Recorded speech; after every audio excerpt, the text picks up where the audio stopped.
Just making sure I've got 3 pages. Got 3 pages full of notes.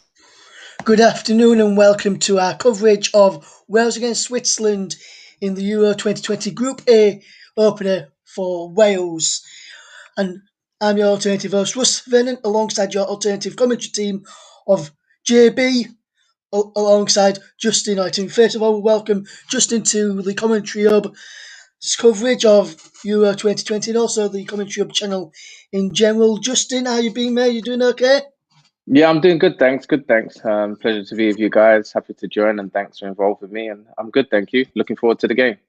Yes, and Justin, Wales are in a group which also featured Turkey and Italy as well. They've got Turkey next, and if you look at the side that Wales have put out today and how Turkey played yesterday, they've really got a good chance of getting through if they can get a positive result this afternoon, don't they? Yeah, I think they've got a great chance. Italy looked very, very strong. Turkey didn't look too strong yesterday. So I think if Wales put in a good performance in today's game, win the game, I think they stand a good chance of, doing really well in this group. Hopefully, they can win the group. But if not, get that second place, next to Italy. Yes, and it'll be interesting to see how Wales get on today. Gareth Bale is the captain who has played in the Premier League last season on loan at Tottenham from Real Madrid. He's also in the team is his Tottenham teammates Ben Davies and Joe Rodon from last season, with Aaron Ramsey, the former Arsenal man, in midfield. He's now at Juventus. And if you look at the front line for Wales, Kiefer Moore leading the line with James and Bell either side is a strong looking front three for Wales, wouldn't you say, Justin? Yeah, I think it's a strong front three. Obviously, Gareth Bale is, had ups and downs this season, but I think he finished the season at Tottenham, very well, and I think he'll hit form at the right time. He was geared up and ready for this championship, so I think that's what he's going to put his heart and effort into. But Daniel James and Moore up front, I think that attacking three, I think they're going to cause a lot of problems for Switzerland. And I also feel Aaron Ramsey and behind that front three, I think that's also a strong point for Wales, and I'm sure they're going to create a lot of chances in this game.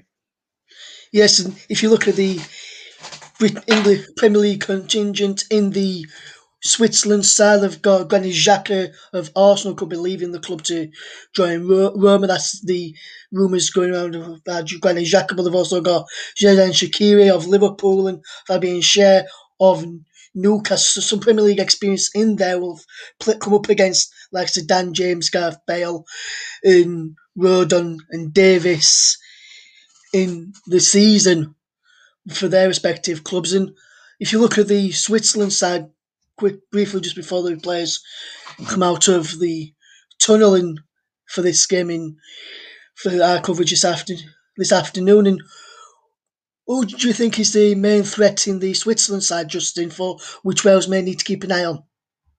I think you also got to look at Shaqiri.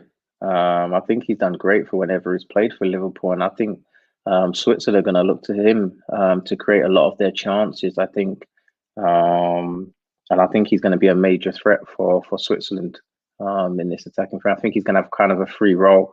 So I think Wales need to pay a lot of attention to him. And obviously, a few of the players, the Switzerland players, having that Premier League experience, they're going to know, what it's like to face, a team like Wales, who is, have a lot of British and Premier League players in the side. Yes, indeed. And we're just going to fetch you before we hand over to JB, who's going to be alongside you, Justin. What's just going to get your prediction on this game? How do you think the game's going to go? Do you reckon Wales can go off to a positive start this afternoon? And what's your final score prediction? I personally think Wales are going to win this one. For me, I feel they're going to be very strong up front. I feel they're going to cause Switzerland a lot of problems, especially with Bale, Ramsey, and Daniel James. I think they're going to cause a lot of problems to Switzerland. So I think Wales are going to win this one. My prediction, I think Switzerland are going to score. So my prediction will be 2-1 to Wales with Gareth Bale and Aaron Ramsey scoring. Yes, be interesting to see how this game goes on. And Were the players almost ready for kick-off then, just made their way out of the tunnel and ready for the national anthems? We'll hand over to your match commentator, who's alongside Justin today. It is JB. Thank you very much indeed, Russ, and welcome along to this coverage. Also, this is being streamed live on my channel, JB Sports, and all other YouTube channels, as well as the actual Hub Plus, which is also on Periscope and Twitter as well. So welcome along, everybody, to this really big game for Wales. Switzerland, of course. We've been to this tournament 4 times before, 96, 2004, 2008 and 2016. We will come to the anthems in just a second as Switzerland, or rather Wales, sorry, take the field, led by their talismanic skipper, winning his 93rd cap this afternoon, Gareth Bale. And what a talisman he has been. And the Welsh supporters, there's a few of them in Baku there, braving the conditions in the 28 degrees Celsius out there. But they're coming out first. Of course, it's all socially distanced, of course, with the current COVID climate. And then out comes Granit Xhaka, winning his 95th cap today in the colours of Switzerland. The Arsenal man also captains the side as well. Terrific, some brilliant household names, and a few familiar names that a lot of Premier League fans will know of anyway, in terms of household names, and a few unknown names to a lot of people as well. But I'll run through all those in just a second. And it's a fantastic atmosphere. Before we bring you the teams and bring in our co-commentator today, Justin Hoyt, who I'm privileged to welcome to the channel, to all the channels, by the way. Let's just take a moment or two in just a second, and we'll bring you those 2 national anthems live for you now in just a second.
And now the moment Wales have been waiting for.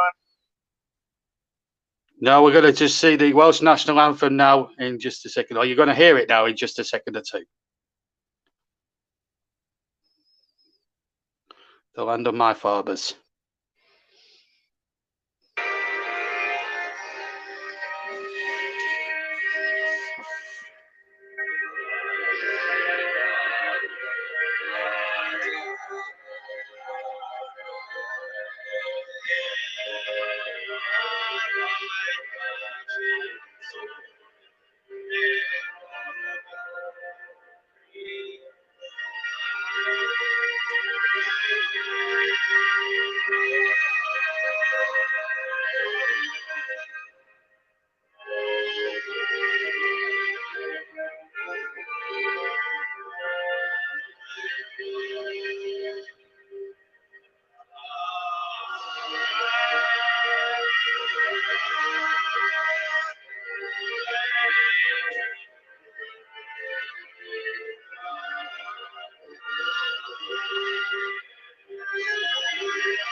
I've never sung Land of My Fathers, sung with great gusto than that. That's fantastic. And the Welsh fans certainly up for this one.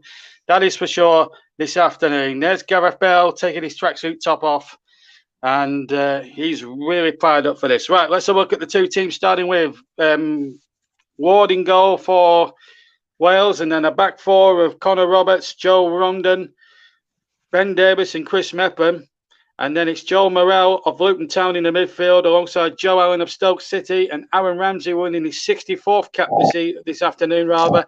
And then up front, it's a three-man attack with Daniel James of Manchester United, Kiefer Moore of Cardiff winning his 18th cap, and Gareth Bale winning his 93rd cap, 33 goals to his name in Welsh colours. Switzerland, we'll just have a look at the officials. The referee comes from France. That's Clément Turpin. He's assisted by Nicolas Danos and Cyril Gangoli, again both from France. The fourth official comes from Serbia. That's Sardan Jovanovic, and the VAR referee. Shall we need it? I'm sure we'll have a conversation, Justin and I, about VAR at some point. That's Francois Lexier, again of France. Right, Jan Sommer of Mönchengladbach is in goal for Switzerland. They were nicknamed the A-team, but no Hannibal Smith or B.A. Baracus in this team. It's Jan Sommer in goal, making his 62nd appearance. Back three of Verdi, Fabian Schär of Newcastle, and Majani. And then there's two attacking wing-backs in Kevin Mababu of Wolfsburg, winning his 13th cap, and Ricardo Rodriguez of Torino. Granit Xhaka leads the side in the centre of midfield alongside Frelier of Atalanta. Shaqiri will play as the number 10 in behind the main strikers, Embolo and Srabaric. And what an atmosphere it's going to be. Well, they're called in the A-team, Justin. I don't think B.A. Baracus is anywhere near it. But how do you think, anyway, moving on from that, Justin, where do you think the game's going to be won or lost today, my friend? I think for Wales, the game's going to be won in the attack, especially with Gareth Bale, Daniel James, and Aaron Ramsey in behind the front three. I think that's where Wales can win it for sure. Gareth Bale is going to be really up for this, having a bad season or, having a good end to the season. So I think that's where it's going to be won. But Switzerland, I think they'll be defending well, and I think they'll come up with a few surprises, especially with Shaqiri. Playing that free role, the number 10 role. I think he'll, create a few chances for Switzerland. Absolutely, and we're all set to go, and the players take the knee, of course, to combat the ongoing fight against racism in football, and I think it's still very relevant in this day and age, and quite rightly so. Anyway, we're all set to go. The talking is over for Wales, but it's Switzerland in white to get us underway. Wales are in the red, and Clément Turpin gets us away. Switzerland attacking the goal to our left. Wales in the red, of course, attacking the goal to our right. And here's a chance now for Ramsey to knock the ball forward, and then it's cut out once again. So the temperatures, incidentally, in Baku today, 28 degrees centigrade, 45% humidity, and not very much in the way of wind, only 6 kilometers an hour. And it's 5 p.m. over there in Baku this afternoon, or it'll be tea time over there. And it's 2 p.m. here in the UK, where you're listening from. 33 seconds gone, 0-0. And here come the Swiss now, just casually knocking the ball about here, as we see Amanji now going forward, finds number 10 Granit Xhaka, now number 13 Rodriguez, has it on the left-hand side, back inside to Xhaka. There's been under a lot of fire at Arsenal in the recent months, and the last couple of years, of course, chucking the captain's armband a year and a half ago, which got a lot of volatile hostilities from the Arsenal fans. How do you rate Granit Xhaka, and do you think he's really fulfilled his potential at club level, certainly with Arsenal, because he hasn't really won over too many of the Arsenal fans, certainly on a certain fan TV website? Yeah, I think he's had a tough time at Arsenal. Obviously, it's been a tough time for the whole of the Arsenal team and squad. But for him especially, I don't think he's been able to settle in quite as well as he thought he would. So unfortunately, he's been at Arsenal maybe at the wrong time. But there's rumors of him leaving now, so maybe he can revive that form somewhere else, and hopefully I think with this competition now, I think he'll show his true talent, and hopefully that that will help him move on. But unfortunately, he's not an Arsenal player at the moment. Yeah, that's true. And whilst Justin was talking there, Danny James got down the left-hand side and forced an early test for Jan Sommer, who's had a touch of the ball now, and he'll be happy for that, the big goalkeeper there from Mönchengladbach. Anyway, here's Gareth Bale, the talisman for Wales. Has it just to the right of the D, and he plays a good ball in there, and the cross comes in from the right, and Wales have started really well. It comes to Bale again, this time almost hugging the right-hand touchline, looking for support. What's he got on the far side? That's a chance there for James. James touches it in, and James gets it back on that side from number 4 there, which was Ben Davies, who sort of cantered forward. And now number 14, Connor Roberts of Swansea. He's got the ball now, and he's lost possession this time. In came a margin, and now a problem now. Shaqiri up towards the big number 9 here, Savanovic, who plays his club football with Benfica, winning his 75th cap tonight, or today rather. I'm used to saying tonight rather than today because I usually cover most of my games after 7 o'clock at night. Anyway, it doesn't matter. Ball played out towards the far side, and it's out of play for a throw-in to Wales midway inside around half on the far side. This is Vladimir Petkovic, the Swiss manager. Former manager of Lazio. He managed them for 2 years without any great success. He's 57-year-old, and he's a Swiss Bosnian. He has a Swiss Bosnian nationality, so he's half Swiss and half Bosnian. And he's got his team in very good form. The last 5 internationals going into the tournament, they've won all 5. Wales's form has been a bit more patchy. A draw, a loss, 2 draws and a loss. I suppose, though, Justin, as we see, I think a free kick has just been given there for a foul there by Cher, was it? Anyway, I mean, form going into a tournament sometimes means nothing, really. It's actually a free kick to Switzerland. Especially when it comes to like knockout cup tie football. I know we've got 3 group games, but let's just hold that thought now. It's out of play, so we can bring Justin back in. I just honestly think that form going into tournaments does go out the window when it's all at stake. Certainly in the first 3 group games where you really need to win that first one. Yeah, I think form goes out of it. I mean, a lot of teams just make sure they can get into the competition. Then when they get into the competition, they're a completely different team. Sometimes you see them and, you're surprised by, their lack of form in friendlies or in some of the games. But I think when it gets to a tournament situation, I think teams up their game, players up their levels. And I think, when it gets down to it, teams perform completely different to what their form suggests. So it'll be very interesting to see how Switzerland get on in this tournament. Absolutely. After their run of games. Absolutely. Ball's out of play. It is a Swiss throw about 10 yards from halfway. James inadvertently knocked the ball out. In fact, Justin, Rio Ferdinand was quoted on television last night as saying that Wales will be licking their lips after the Italians completely, I won't say stuffed, I think that's probably the wrong word, but they absolutely thrashed Turkey 3-0. But they were very good value for that victory. And you have to sense that if Wales get 4 points from their first 2 games, it certainly takes the pressure off. We'll just break for a minute because we've got a break on here with Mbolo here. He tries to play the ball back, and a chance now for Rodriguez to cross from the left-hand side, the near side, and the header comes in and just wide on the far post by the number 2 there, Mabambu. And that was a little airy moment there for Wales there, Justin, as we see a replay of that.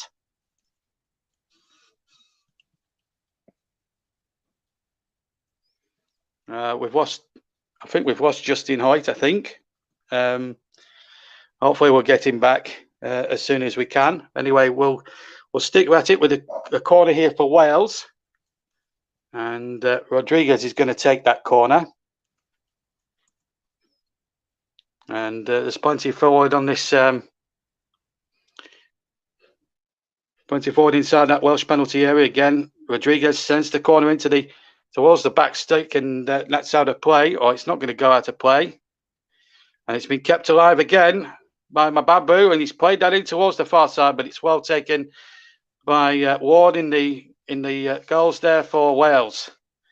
Hopefully we've got Justin with us at the moment. I don't think we've got him at the moment. Hello. Yeah, you're back with us. Yes. Yeah, sorry, I lost connection. Sorry, this. Yeah, no, I was just gonna. Yeah, no worries. I'm glad we got you back. I'm back here. A little bit of an air and scary moment with that header from Mabambu just going wide there. I just want to get your thoughts on that, actually. Yeah, I think Wales need to be wary of that. I think this is going to be dangerous for Switzerland. Them balls into the box. I think Wales need to take close attention to him when the ball's coming to the box there, and that's what Switzerland will be looking for. Yeah, near Shaqiri on the ball on the far side, but a good The danger committed man, yeah. challenge. Yeah, good committed challenge now by Bournemouth's Chris Mepham. He's had a decent season in the Championship, but I think a player of his capabilities certainly can play at a much higher level. There's a player gone down there right on the near side, and it's number 7, which is Embolo, winning his 44th cap to date. And I don't know. I mean, that's a 50-51 from Mepham. He went in a little bit dangerously there. Both feet off the ground, Justin. Yeah, that's the danger at the moment. I think these tackles, sometimes the referee can see something different and give a red card. But I think nowadays, if you leave your feet with 2 feet in the air, or even sometimes 1, they can be classed as a dangerous tackle. So, not only does he need to be careful, but all the other players nowadays with these tackles, they need to be careful on how they tackle. It's like an art now. You have to learn how to tackle nowadays. Yeah, it's not like the days of not like the 1970s when the likes of Bremner and Hunter and all that lot was charging in the glory years. I mean, I watch a lot of the old football stuff, and some of these tackles were. I mean, if you go back to 1970, there would have been about 17 out of the 22 players sent off in that 1970 replay between Chelsea and Leeds. The tackling was so vicious, but it also helps the skillful players, I suppose, in a way, Justin, because obviously you want to see good quality attacking football as well. So there may be a method into certainly FIFA's madness in trying to outrule dangerous tackling. But anyway, we'll just break off for a second because we've got Rodriguez on the ball on the left-hand side. He finds Xhaka, who in turn finds Fryer, who now finds Avidi, who plays for Mönchengladbach. Three Premier League players in this side, of course. Schär of Newcastle wears number 22, and he's on the ball now. He gets it forward, or actually has to parallel it back to Jan Sommer, who's decked out in an all-yellow jersey. I was just going to say, Justin, I suppose now that I think it's a good thing from a footballing quality point of view, the quality of the game point of view, because if you stamp out the bad tackles, you get quality attacking football. And I think everybody who pays to watch football these days, I think that's what they want to see, really, in a lot of respects. Yeah, I think nowadays people want to see nice, attacking football. So I guess in that sense, it's good that we've kind of stamped out them, crazy tackles that, were allowed. But, me being a defender now, it's kind of like the art of defending. It's like you can't, do certain tackles, otherwise you're looking at a red card. But, nowadays it's more, ball play, skillful play, and the build-up play and more possession football, which I guess some fans are, beginning to like, and it's seeing football in a different way and enjoying it a bit more. But I think a lot of fans still like a good, old-fashioned tackle, as to say. Yeah, well, we get plenty of that. Still like to see that. Yeah, not at all. The ball is knocked in there, and then a shot comes back off. It comes off an actual attacker, and it's out for a Wales goal kick. We don't get many skillful play at Burnley, to be fair. It's usually kick and rush. I'm a Burnley fan, and it's usually hoof it up the field more often than not. Because I watch a lot of the games up there, and because I'm local to the area as well, so I've been a Burnley fan all my life. But yeah, I mean. If you were in your prime, we'd welcome you to Burnley with open arms. I'll tell you. Just doing some. Yeah, Sean Dyche is. Well, I'm hearing rumours that Sean Dyche is going to be signing the contract, which is good news for the club anyway. Which is fantastic news because what he's done at that club really has been superb. I'll get your take on the England issues as well, when we get a break in play as well, because because there's one or two things I want to discuss about certain players. Do they deserve a squad place and things like that? I mean, do you reckon Tarkowski should have been in the side? Nothing's happening at the moment, guys. Still 0-0 with 12 minutes almost gone. It's ball out of play on the near side. Do you think Tarkowski should have got a place in the squad ahead of somebody like Mings, for example? Me personally, I think so. As good as Mings is, I think there's other players in the league this year that have done really, really well. Not to say Mings hasn't, but no. I feel there's other players that deserve a spot and have done well. But I guess Mings has played well this season and done enough for Gareth Southgate to select him, So, and Southgate would have known why he selected him and put him in there, which I that's it. fully understand. Anyway, here back with the game, and it's Bale with a cross from the right-hand side, but it drifts out of play for a goal kick. Still no goals, incidentally, folks. You're listening to the Commentary Hub live on Twitter and on Periscope, and of course on several YouTube channels, including my own, JB Sports. And I know most of my regulars will always want to see me in action. The difference between the ones I normally do and what I'm doing now is that I can't read any of your comments, unfortunately. That's just the rules, but we will try and get Russ to read a few of them out during the halftime sequence for you, when he'll be talking with Justin in great depth and surely getting predictions from him for the England match tomorrow, and what a game that's going to be against Croatia. Join us tomorrow for that one. Also, let me remind you guys that we've got 2 more commentaries coming up for you today on the Commentary Hub and on JB Sports as well, and other platforms, of course. At 5 o'clock British time, we've got a tasty game in Copenhagen between Denmark and Finland, who are making their debut. Join Nicholas Jones for that one. Russ will be presenting as well. And then at 8 o'clock, Belgium against Russia. Another 2 heavyweights really clashing there. Belgium, many people's favourites to win the tournament after getting very far in the World Cup last time out, 3 or 4 years ago, knocking out beating England twice as well, once in the group phase and once in the third place match. They take on Russia, who had a great run to the quarterfinals of the World Cup in their own country, and you'll be able to hear that at 8 o'clock. As headers won there inside the penalty area.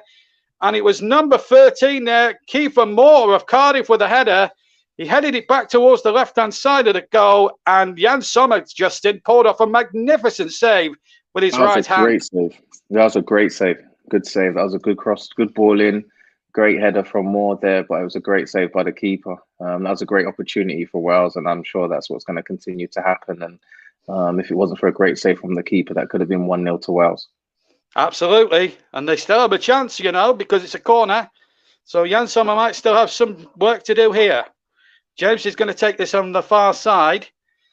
And can the Dragons roar here as that corner comes in? And again, up go the heads, and it was Kiefer Moore in there. In fact, there's a clash of heads, and there's 2 players down, one from either side. One is obviously Kiefer Moore, and the other one I can't obviously see. But I'm pleased to say he's up and on his feet. And the other player is Mababu. And I'm pleased to report, hopefully, that both are okay, though Moore is receiving treatment there. Great, that was painful, wasn't it? Yeah, that was a painful one. Looks like he's got a little head injury there, a little cut just above his eye. But that was a great ball in by James there. Just going back on that chance just a minute ago, it was a great ball in.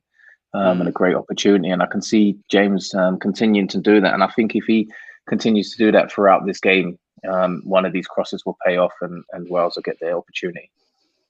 Yeah, it looks like Kiefer Moore looks like a punch drunk boxer, because he's looks like his right eye is absolutely cut there. There's blood flowing down, and it's almost like Terry Butcher and Paul Ince those years ago when they were playing for England.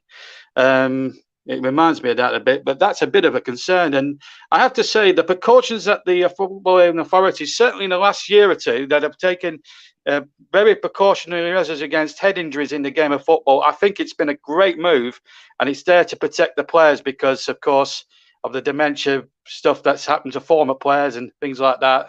I think taking head injuries and taking all that seriously now can only be good for the game.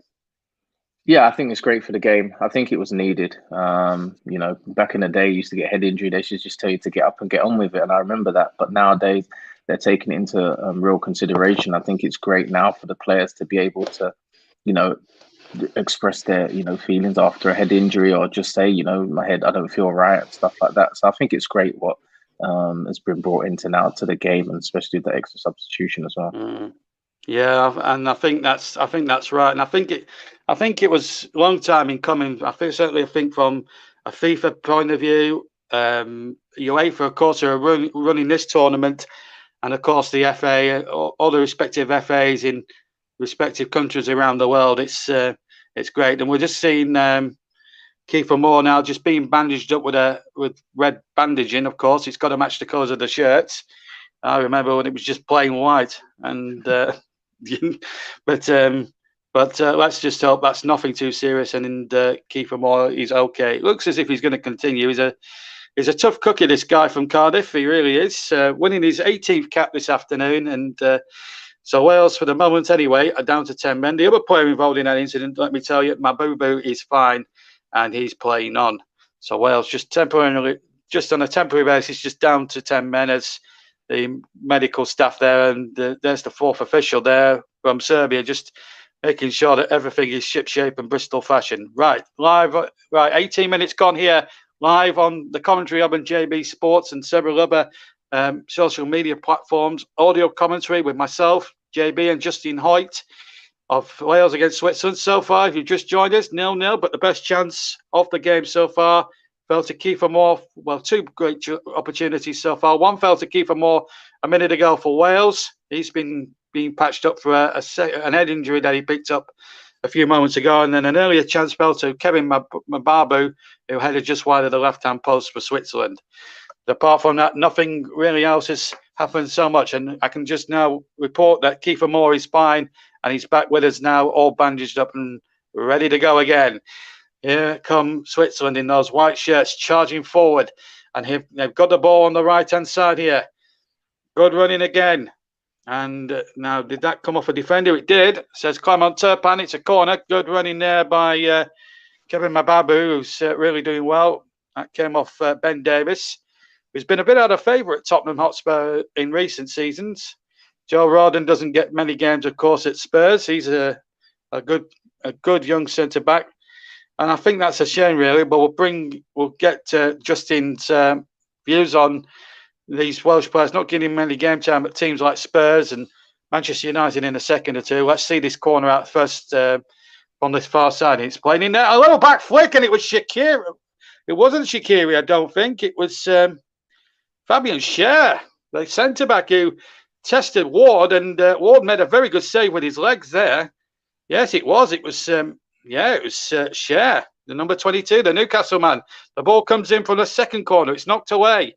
A little bit of danger there for Wales all of a sudden, with 20 minutes gone here in this Group A game in Baku. The ball played in, and this time Danny Ward takes possession very, very well.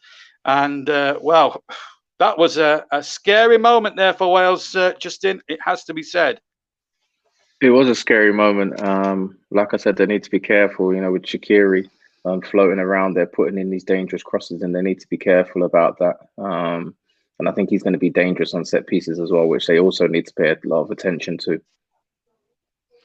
Yeah, absolutely. And 20 minutes has just whizzed by, hasn't it? It's just been a remarkable 20 minutes. But we've had three glorious opportunities, two for Switzerland, one for Wales, but still no break in this deadlock here. Remember Italy yesterday in the opening game, absolutely obliterated Turkey. And it was good to see the Italians back in a major tournament.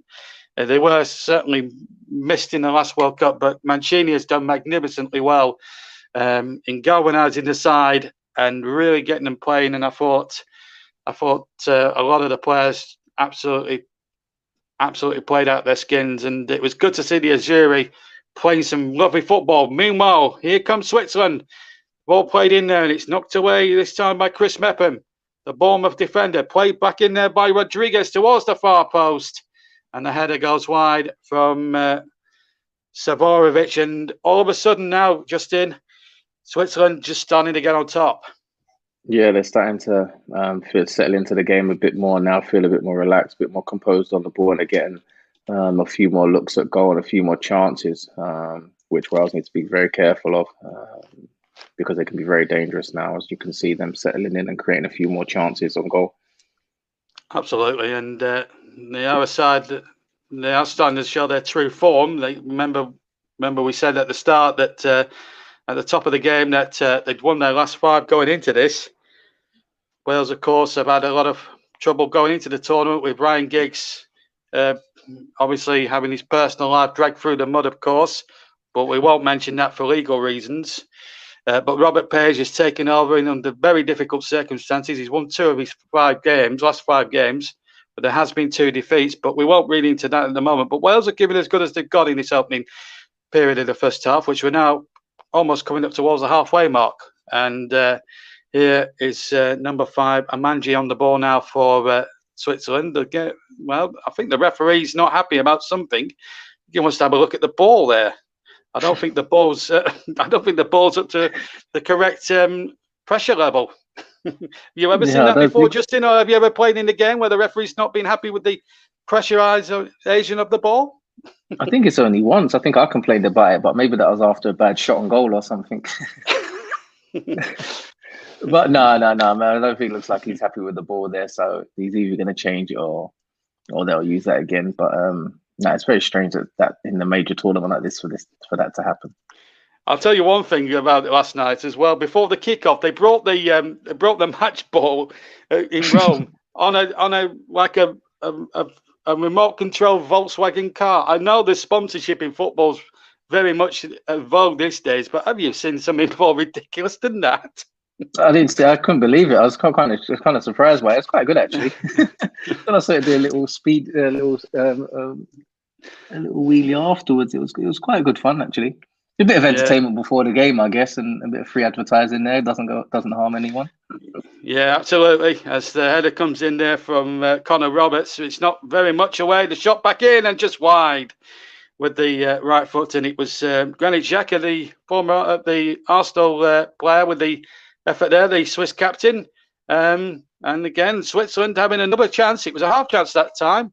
I know Connor Roberts complained he might have been fouled there, Justin, but again, Granit Xhaka not far wide of the mark. No, he's not, and he's a very good shooter. He's shown that for Arsenal as well, and I know from speaking to some of the players in training, he's a very good, striker of the ball from outside the box or inside the box. So I think Wales need to be careful that he doesn't get an open sight on goal, because he could really cause some trouble and even get a goal for Switzerland, which would be bad for Wales.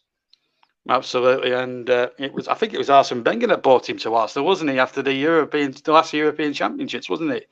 I think he had a good European. He had a really good European last time out. So.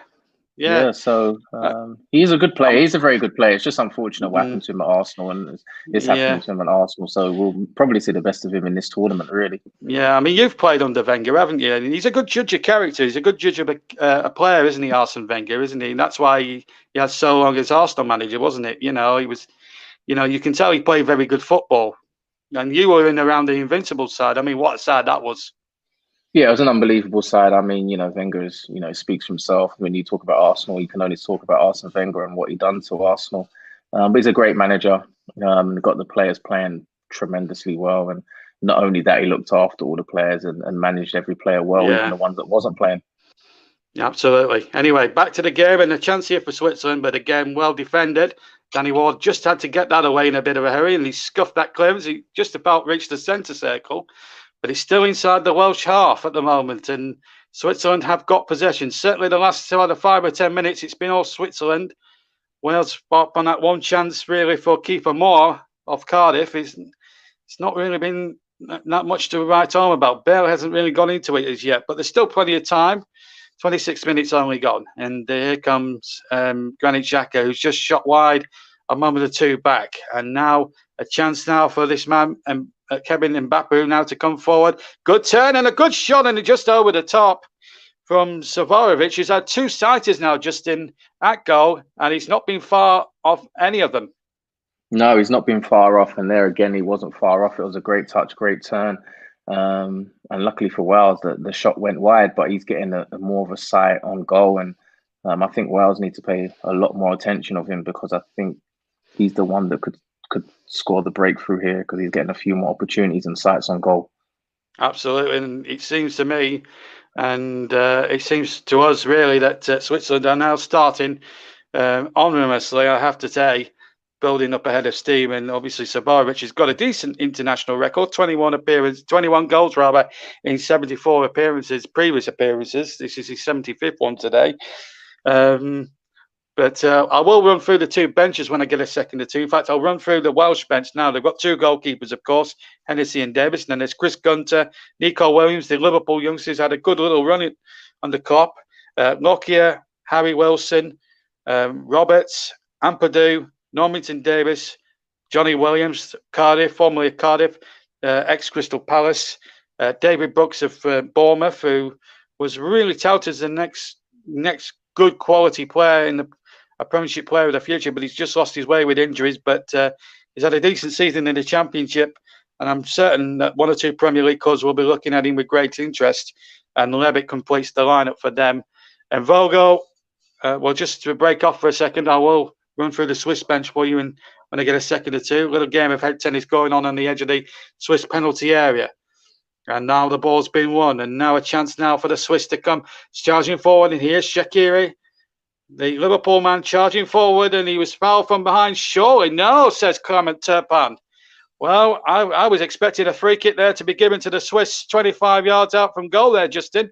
He must have got the ball, but I actually honestly thought, looking at it from the naked eye, I thought that was a free kick.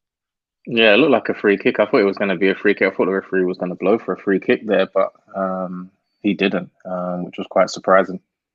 Well, that'll be a major talking point if Switzerland go on to lose this game. But anyway, Shaqiri has it on the left, plays it inside to Granit Xhaka, another fellow Premier League player. In fact, it's the three Premier League players now that are getting a touch now, because Cher has touched it over to the far side and he's found Mbappe, who's had plenty to say for himself on that right-hand touchline. He's actually been hugging it for most of the first half, which we've had nearly 29 minutes of. And here is Granit Xhaka. What a lovely ball to Mbappe again, nearly looking for Saborovic, who's really looking the goods. Now James, real opportunity for Wales to get down that left-hand flank. He's got more waiting in the middle. Bale to his left, and he goes down. Surely that's got to be a free kick, and it is a free kick and a yellow card. A yellow card has been issued to Fabian Schär of Newcastle. James absolutely taken out, and if he'd gone another couple of yards further in towards the penalty box, Justin, I think there may have been a case or two for a penalty, but it was definitely a free kick. Yeah, for sure. I think if he would have got inside the box there, I think that would have been a penalty for sure. But great work by Daniel James. I think that's what Wales needs to do, get him on the ball and get him running. And obviously the defender there took him down, and it was a yellow card for him. So he needs to be careful now moving forward. Yeah, good point. And that's actually a little moral victory for Wales, because if they can get him on a one-on-one and draw him into making any more rash challenges, he could end up being sent off. And of course, to pick up yellow cards at the start of the tournament is not good for suspensions. But the good thing, I suppose, from all the squad's point of view, they have 26 men, of course, for this tournament because of the COVID regulations. Anyway, free kick to Wales, and Mr. Bell's going to take it from the left-hand side. My feeling is he'll float it in, but you never know. Bale can surprise anybody. He's capable of doing it. Spent last season at Tottenham, now back at Real Madrid. I've just been taken over by Ancelotti, of course. Ancelotti's just left Everton to take over there for a second time. There were five Welsh players in the box, and there must be about 9 or 10 Swiss back inside the penalty area. So Bale comes up and he floats it in towards the penalty area, and everyone went in and everybody missed it. And I think it's gone behind for a goal kick, but not a bad little sighted there from Bale, who put in a wicked little free kick from the left-hand side there. Yeah, that was an amazing ball by Gareth Bale. I think that's what they need. They just need one or two players attacking that, and if they could have got one or two players attacking that in the right area, I think that could have been a goal. But a great ball by Gareth Bale there. Yeah, I think that's a frustration, really. When you've got a good set piece taker like Bale, you just need a couple of players that can just gamble, have a gamble, get your head in where it hurts, and try and get on the end of the crosses and try and find a way, trying to find a breakthrough into the back and try and nod the ball into the back of the net. Anyway, we've had half an hour of the first half. In fact, we've had nearly 32 minutes here in this Group A game being played in Baku in very steamingly hot conditions over there, 28 degrees Celsius, 45% humidity. Yes, don't worry, I'm not turning into Michael Fisher, listeners, but I just needed to give you the conditions because it's going to be hot out there for the players. So plenty of water and fluids need to be taken on board. I suppose that we saw a lot of that when we were during Operation Restart after the first lockdown, when all the football came back. A lot of players this time last year were taking drinks breaks, and I think in heat like this, Justin, it has to be a paramount importance that they do take fluids on board. Yeah, you have to take fluids on board. They might not feel it now, but at half time and coming towards the end of the game, that's when it starts to kick in. And, it's really hot out there. So I'm sure a lot of them will be taking as much fluid in and having a water break as soon as they can and get some fluids inside them to help them towards the end of this first half and then later on in the second half. Absolutely. And it's important, really, from a sort of an hydration point of view. Anyway, here comes Rodriguez, the number 13. Gets the ball now, plays it back to the number 8 here. Boyle plays the ball in, and again, what a good header away that was from Ben Davies. He saw the danger, saw the attack, saw the cross coming in, and he kept his eye on the ball there, Justin, which is what you need to do as you're a defender yourself. That's what you need to do if you're playing centre back. Keep your eye on the ball and make sure you get the challenge in first and you win that challenge. Yeah, as a centre back, that's very important. That's one of the things you learn as a centre back. You have to keep your eye on the ball and always know where the attacker is. But that was a great header there, and that's what he needs to do in that position. And I'm sure he's more than capable of doing that, which is just shown just there. Yeah, corner comes in from the right-hand side, and again, they stole in at the near post, and it was a Manji who came charging in there. I think it's another corner because it got a slight deflection, did it? Looks like they're lining up for another corner. Yes, they are. So a second consecutive corner for Switzerland. We've had 34 minutes on the clock. Here comes another corner again from the right-hand side. This time Wales defended a little bit better, but it's knocked away properly.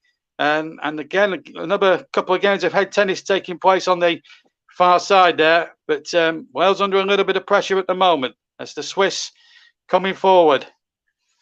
And, whoever gets the breakthrough is going to be in the boss seat if they can get it just before the half-time interval. This is Cher, who's got to be obviously careful now because he's been booked. And it was a right decision, by the way, from Mr. Turpin of France. Cher again takes the ball, and it's now out to Rodriguez, just to the left. And now he's had to cut back in field. It's gone back to halfway line where Xhaka likes to take his place on that halfway line. He certainly did certainly done in Arsenal colours, that's for sure. That's going to be a throw in to the Swiss, level with the 18-yard box. Roberts, who's had a decent game, number 14. Him and Rodriguez on that near side have had a nice little battle there for 35 minutes. Time to play here live on the Commentary Hub and JB Sports and all the other social media platforms. We're live on Periscope, Twitter, you name it, we're on it. Wales 0, Switzerland 0. The shot comes in and it comes off. It takes a deflection. It was Embolo's shot. And again, Switzerland just didn't really taking the ball by the horns here. And this really is now pressure time for Wales. Yeah, they really are. They're putting a lot of pressure on Wales at the moment. And at the same time, Wales are defending very, very well. But, Switzerland keep on pushing and pushing. And they look like, at the moment, the team more likely to score at the moment. Absolutely. Now then, can Wales defend this set play now? They've brought a lot of players back in red, and that's a good header away. I think it was actually the striker there, Kiefer Moore, that got back there and did a good defensive job. Now here come Wales on the counter-attack. Now, who's this on the ball? It's Ramsey, who plays a lovely ball now, looking towards Gareth Bale, but couldn't find his man. In fact, the number 8 there, Frelia, got back there and covered superbly there for the Swiss. So 35% possession, Wales, 65 Switzerland. Switzerland have had 8 attempts to Wales' 2, and Switzerland have had a whopping 6 corners on Wales just the 1. So I think you can safely say, Justin, on the balance of the first 37 minutes almost, that Switzerland have had the better of things. Yeah, I think so. And stats and possession kind of show that. And I feel they're more settled into the game and seem more relaxed and getting their game plan into play. Whereas Wales are at the same time, Wales are defending well, but aren't really getting their game plan into action at the moment. So yeah, at the moment you can say Switzerland are ahead on stats. Yeah, I think it was a boxing match. They'd be winning on points, but it's not boxing we're interested in at the moment. It's football, and here come the Swiss again. And here's Bell. Oh, what a lovely little flick that was! Even on the edge of his own penalty area, he was still prepared to try something a little bit on the spectacular. But it always is a worry when you're a supporter of the team that's doing those flicks and tricks. It's not something you want to try on the edge of your own penalty area. But anyway, here comes Switzerland again. They've really built up a head of steam, but Wales again, stout defending. And you've got to say that's been a very good feature of the first half from a Welsh point of view. I think Robert Page, if you'd offered him 0-0 at this stage, I think he would have beaten his hand off. That is for sure. But with Italy winning, this is a great chance for Wales to really take something from this game. And I think I don't know how you feel about it, Justin, but I think they've been a little bit too cautious, maybe. I think so. I think they're letting Switzerland play, maybe showing them a lot of respect, but at the same time, as you say, yeah, they've been very, very cautious. And unfortunately, at the moment, they've not been able to get Gareth Bale, Aaron Ramsey, or Daniel James much opportunity further up the field or in Switzerland's defensive half. But hopefully, as the game goes on, they can get their game plan and really take hold of this game. Whereas at the moment, Switzerland are really dominating this game. Yes, and I've lost my stream. Unfortunately, I'll have to bring Russ in to finish off the commentary, I'm afraid. I've lost my stream, unfortunately. I think my computer's done a funny turn, or it's doing something. So I'm going to have to bring... Yeah, so I'm afraid I'm going to have to bring Russ Burden in until I'm... hold on a minute. Hold on, I think I might be back. Just give me a second or two. If Ross can just take over on the commentary just for a couple of minutes until I'm sorted out again. That's fine with me, JB. As Switzerland just have possession over on that far side with Mbappe, who can't get there, as Ben Davies does well to head the ball out of play. Switzerland, as you mentioned, Justin, alongside JB, have had the better of the chances so far, the better of the possession. Wales have created a few chances themselves, but going forward, I'll come back to you in a minute as the ball is in towards Embolo inside the penalty area. It's out for a throw now to Switzerland, but Switzerland have had the better of the chances, and you can see why they've got creative options in Shaqiri. Rodriguez likes to get forward, and Mbappe likes to get forward as well, creating the chances and causing quite an overload. And Wales are not sure which play to pick up at the moment. No, they don't. Switzerland are really, really pushing for this goal. I think before the half. But Wales keep defending well. But Switzerland look like at the moment they look like they're creating the most chances and look like they're going to get the breakthrough before halftime. Yes, and they're coming forward again here now. Switzerland through Akanji into Frula there, who's played it on even further to Servettius, just fires over the bar there in the end, and good work opening there, but just couldn't keep his effort down there, Servettius. And Wales are living dangerously at the moment, need to sort out this defence, and Robert Page will be looking to do that at half time. Yeah, I think so. I think they're getting through a little bit too easily for the manager's likings and getting a few shots. Luckily, they're not hitting the target. But these shots can soon fly into the back of the net. But yeah, they need to sort their defensive aspect of the game out at the moment, because Switzerland are breaking through the team quite easily at the moment.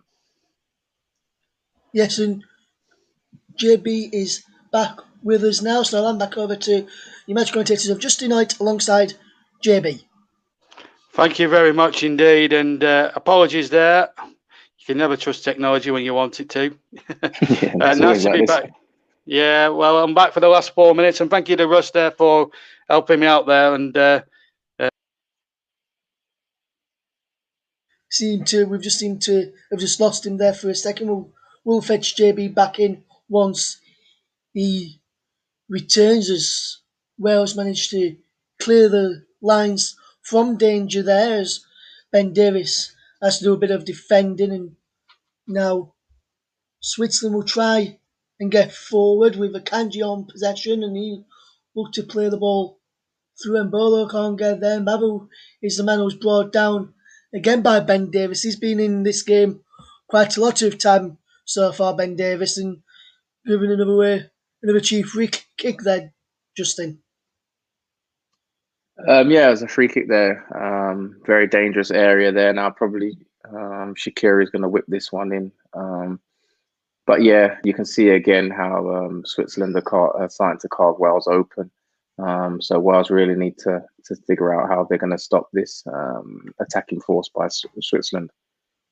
Yes, we'll just watch this free kick and then we'll fetch JB back in as he is back with us. We'll fetch him back in just a second once we can get JB back with us. While we're waiting for the free kick to be taken, actually, Zimbabwe is just receiving some treatment over on that far side. We'll be able to fetch JB back in now and he'll be able to tell you through the free kick once it's happened. But back to JB alongside Justin Hoyt. Thanks very much indeed. Apologies again. I'm not used to all this technology malarkey. I really am. But I am back now for the final 2 minutes for stoppage time. Hopefully the second half won't be as bad. Anyway, I'll curse BT for that. Anyway, another story that. Anyway, we're back live with the action, and you've got me back with Justin Hoyt for the last 2 minutes, 90 seconds plus stoppage time of the first half, and then I'll be able to take a little breather for 15 minutes. Here comes the free kick from the far side towards the back post, headed away by Gareth Bale. It's a corner kick for Switzerland again. They're winning plenty of corners here, but mercifully for Wales at the moment, no breakthrough, and safety first there from Gareth Bale.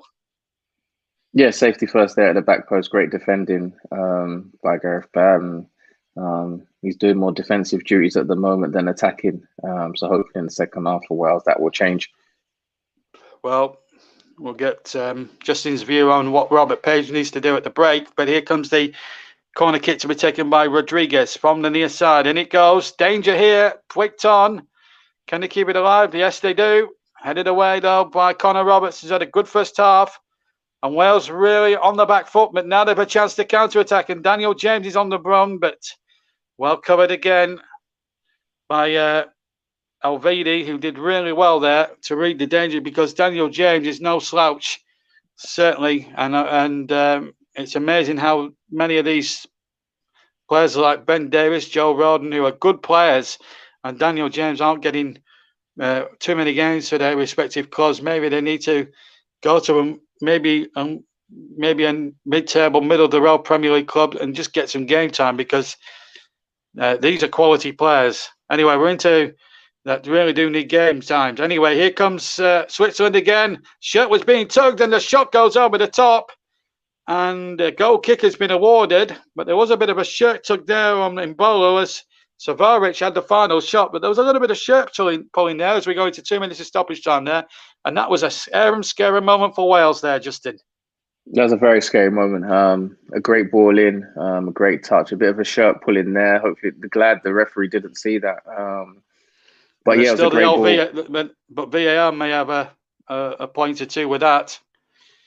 Yeah, hopefully it's not going to go to VAR or anything. But yeah, now it's a great opportunity for Switzerland. But Wales are really holding in there now in the last final minutes of the half. And it was a great opportunity for Switzerland. Absolutely. I mean, I don't think VAR are going to take any further action. I don't think. I know Danny Ward is. Like it. Yeah, Danny Ward's going to take the goal kick, so I think they've had a look at it and decided it wasn't anything too malicious. And we're into the second minute of two added, by the way. In case you need a hand with stoppage time, Justin will be staying with us at half time while I take my 15-minute lie down.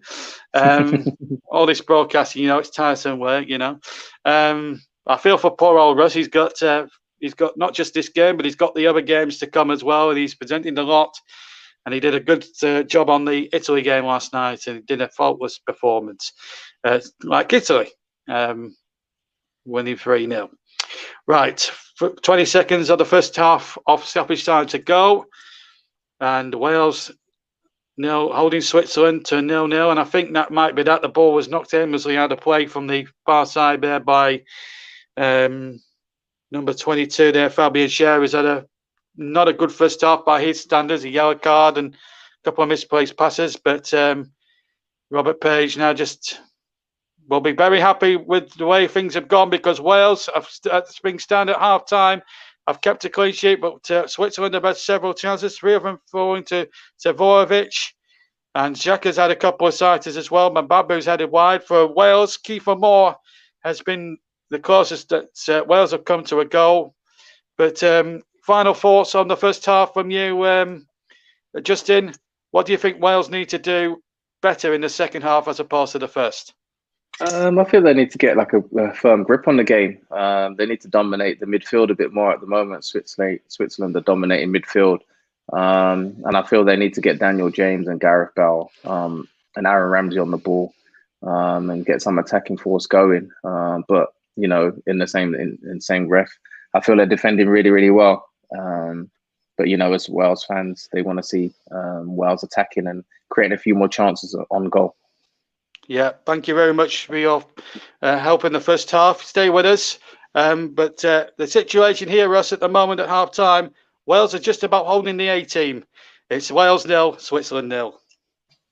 Thank you very much, JB and Justin. It will be back with JB once he gets back with his once he is ready after his half-time break for the first half. And Wales didn't have a lot, had some of the chances, but had to defend quite a bit in that first half. They had to defend for a number of chances during that first half. But Switzerland, on top, of can't find the breakthrough. Yeah, Danny Ward making a few fantastic saves and some fantastic defending from Rodon, Davis, Roberts, Mepham at the back as well. So very good defending from Wales in that first half. And in a few moments, we'll take back a look at some of the chances that both teams have had in Wales. A few free kicks, putting the corridor of uncertainty, and they've had chances themselves, but not really taking them. That effort from Kiefer Moore, fantastic save from Jan, some of the closest the Welsh have come in that first half in this game, and hopefully Wales will get more chances throughout the second half as well. We're also going to fetch in Mike Coleman as well during the half-time interval to get his thoughts on the first half as well. Mike will be back with us this evening for the 8 o'clock game as he brings the commentary for that one later on this evening. But we'll look at the chances in a few moments. We'll be waiting to see what the chances that we show. We see one now in Justin, and before I fetch Mike, and we'll see this chance one for Switzerland from this corner where they managed to get through that near post, and Danny Ward have to make a save. Good bit of goalkeeping in that, weren't he? Kiefer Moore didn't track his man, and good bit of defending. Yes, you know, the striker got free there in the box, and it was a great header, but at the same time, it was a great save. And these set pieces are, you know, Switzerland have had a few. You know, luckily none have paid off, but you know, they're getting free in the box, which is not a good sign for Wales, and hopefully they can do better marking in the second half. Yes, we've just seen that chance which come towards the end of the half from Savage, which he put it over as well. That was another warning sign for Wales. If you look at the Wales side in that first half, they didn't really create many of the chances. We'll just fetch Mike Coleman in as well. And Mike, you just seen the couple of chances, big chances there that Switzerland had, and Justin said Wales should have done better. Would you agree with that, Mike? I think if you look at it, you've got to look at it from two different angles. I think, you know, Wales have been very compact in the midfield for me, and you know, you've seen a couple of times there they had two defensive banks as well. They had pretty much 10 men behind the ball, just the one sort of, you know, man left up the field. And you know, I kind of wanted to ask Justin a question really in regards to that, because obviously you played as a defender yourself, and does that make your job as a defender that little bit easier, knowing that you've got the men from midfield sort of dropping back and helping out as well?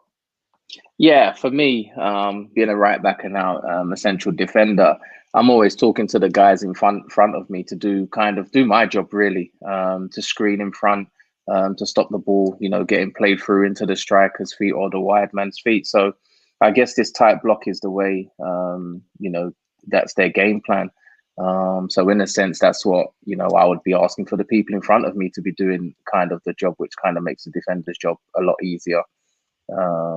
So yeah, I think that's for me. That's what is needed, is to get the people in front of you to do, say the hard work. Absolutely, and I'm just looking at this. Some of these Wales chances as well. This is the one with Dan James getting the ball across there, and he's looked, one of Wales' brightest sparks. He obviously got involved with the chance for Kiefer Moore. He put the cross in for him, and that was probably Wales' best opportunity of the half, as already been mentioned. And if you look at this Wales performance so far, yes, they've been quite compact in midfield, but going forward, the likes of Gareth Bale and Aaron Ramsey haven't really had a lot of opportunity in the final third, have they? Unfortunately, not. They haven't. And I think in the second half, Wales are going to need to focus on home winning that a bit more, get them on the ball. Daniel James has done a great job when he's got wide, got on the ball, and attacked his defender and putting some dangerous crosses in. So I think they're going to continue to try and do that. But they also need to get Gareth Bale in attacking positions and get sights on goal. Absolutely. And I'm just looking there, just in regards to the Switzerland side as well. They've played some good stuff, Switzerland. They've created some chances as well. And, I know you used to play for Arsenal. I'm an Arsenal fan myself. And it's interesting to see how different Granit Xhaka plays for country than he does for club. Yeah, I think that's a bit of confidence. I think maybe he's got a bit more freedom with Switzerland. There's maybe less pressure on him, and it seems like he's been doing really, really well. There was a reason why Arsene Wenger brought him into the team at the time, and I think he's kind of showing his quality now for the Swiss national team. And obviously, there's a lot of rumours about him moving elsewhere, and unfortunately, wasn't the perfect player for Arsenal, but there'll be another manager somewhere else, and he'll fit right into their system.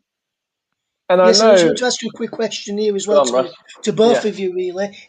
When Wales go on the attack, if you've noticed, they mainly majority of the time go down the left-hand side and use Dan James quite a lot of the time. They don't seem to be using Bale that often. Do you think Bale should try and move and switch flanks a bit during the second half with Dan James to try and get more involved?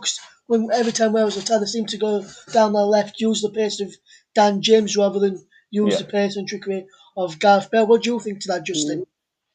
I think what it is Dan James is more of a natural winger, as to say. That's why you can always see his basically his boots are on the touchline.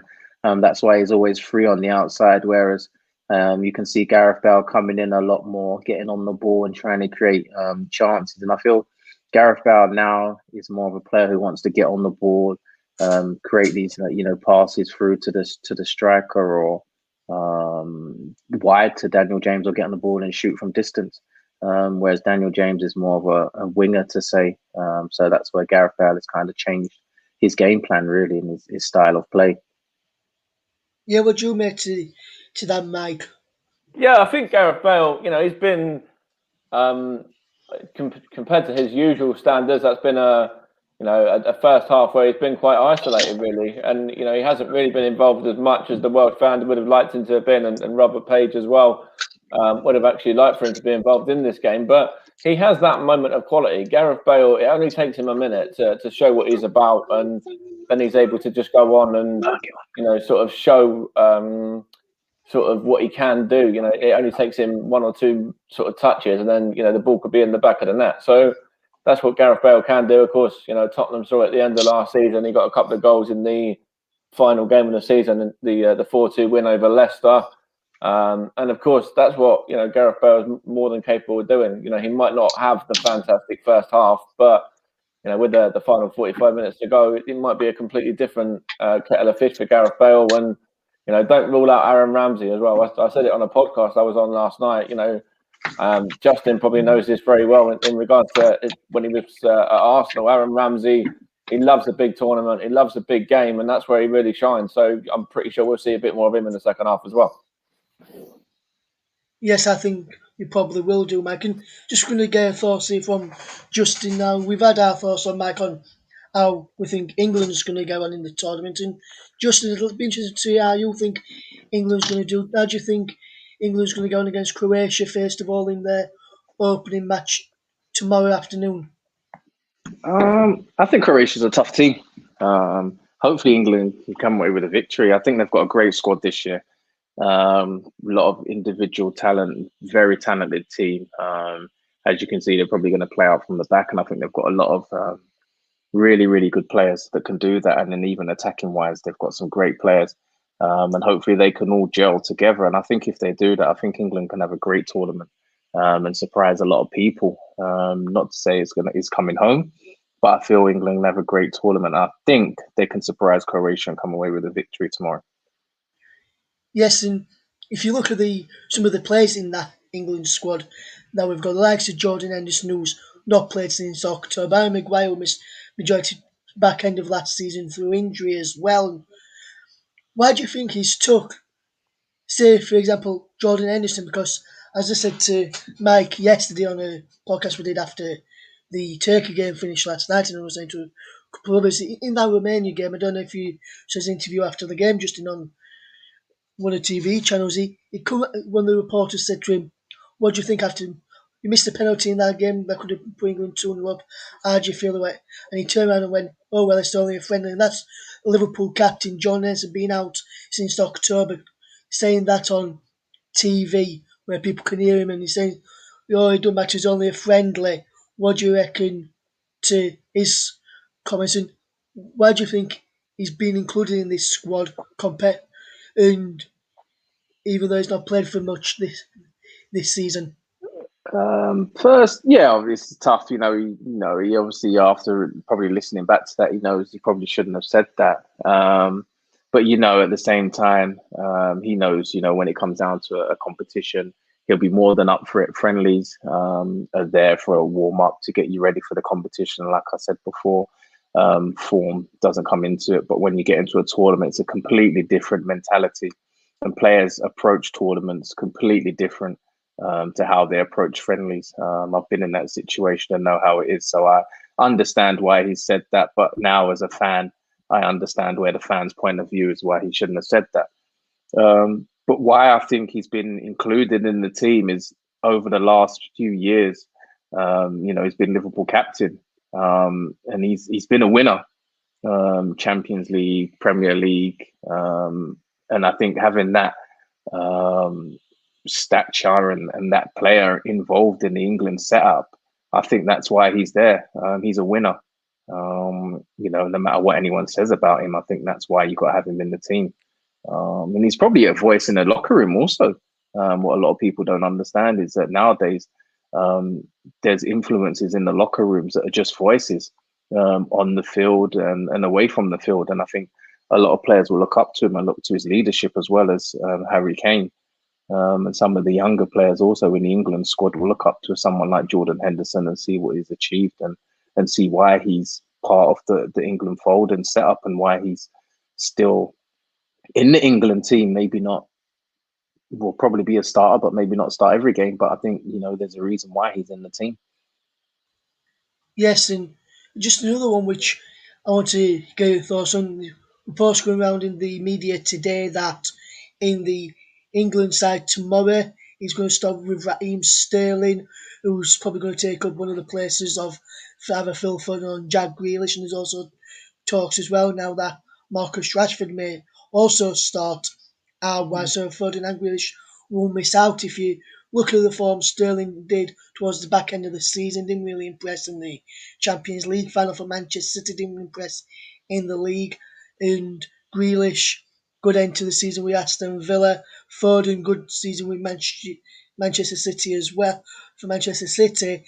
But with Rashford, for me, Rashford's mainly a striker, not a winger. And if he's going to be playing him out wide, I feel that someone maybe like Grealish or Foden may be better suited out wide. But with Sterling, I don't think he should be starting because based on his form. And what do you make today if he does start, say, Raheem Sterling and Rashford instead of likes of Grealish and Foden, Justin?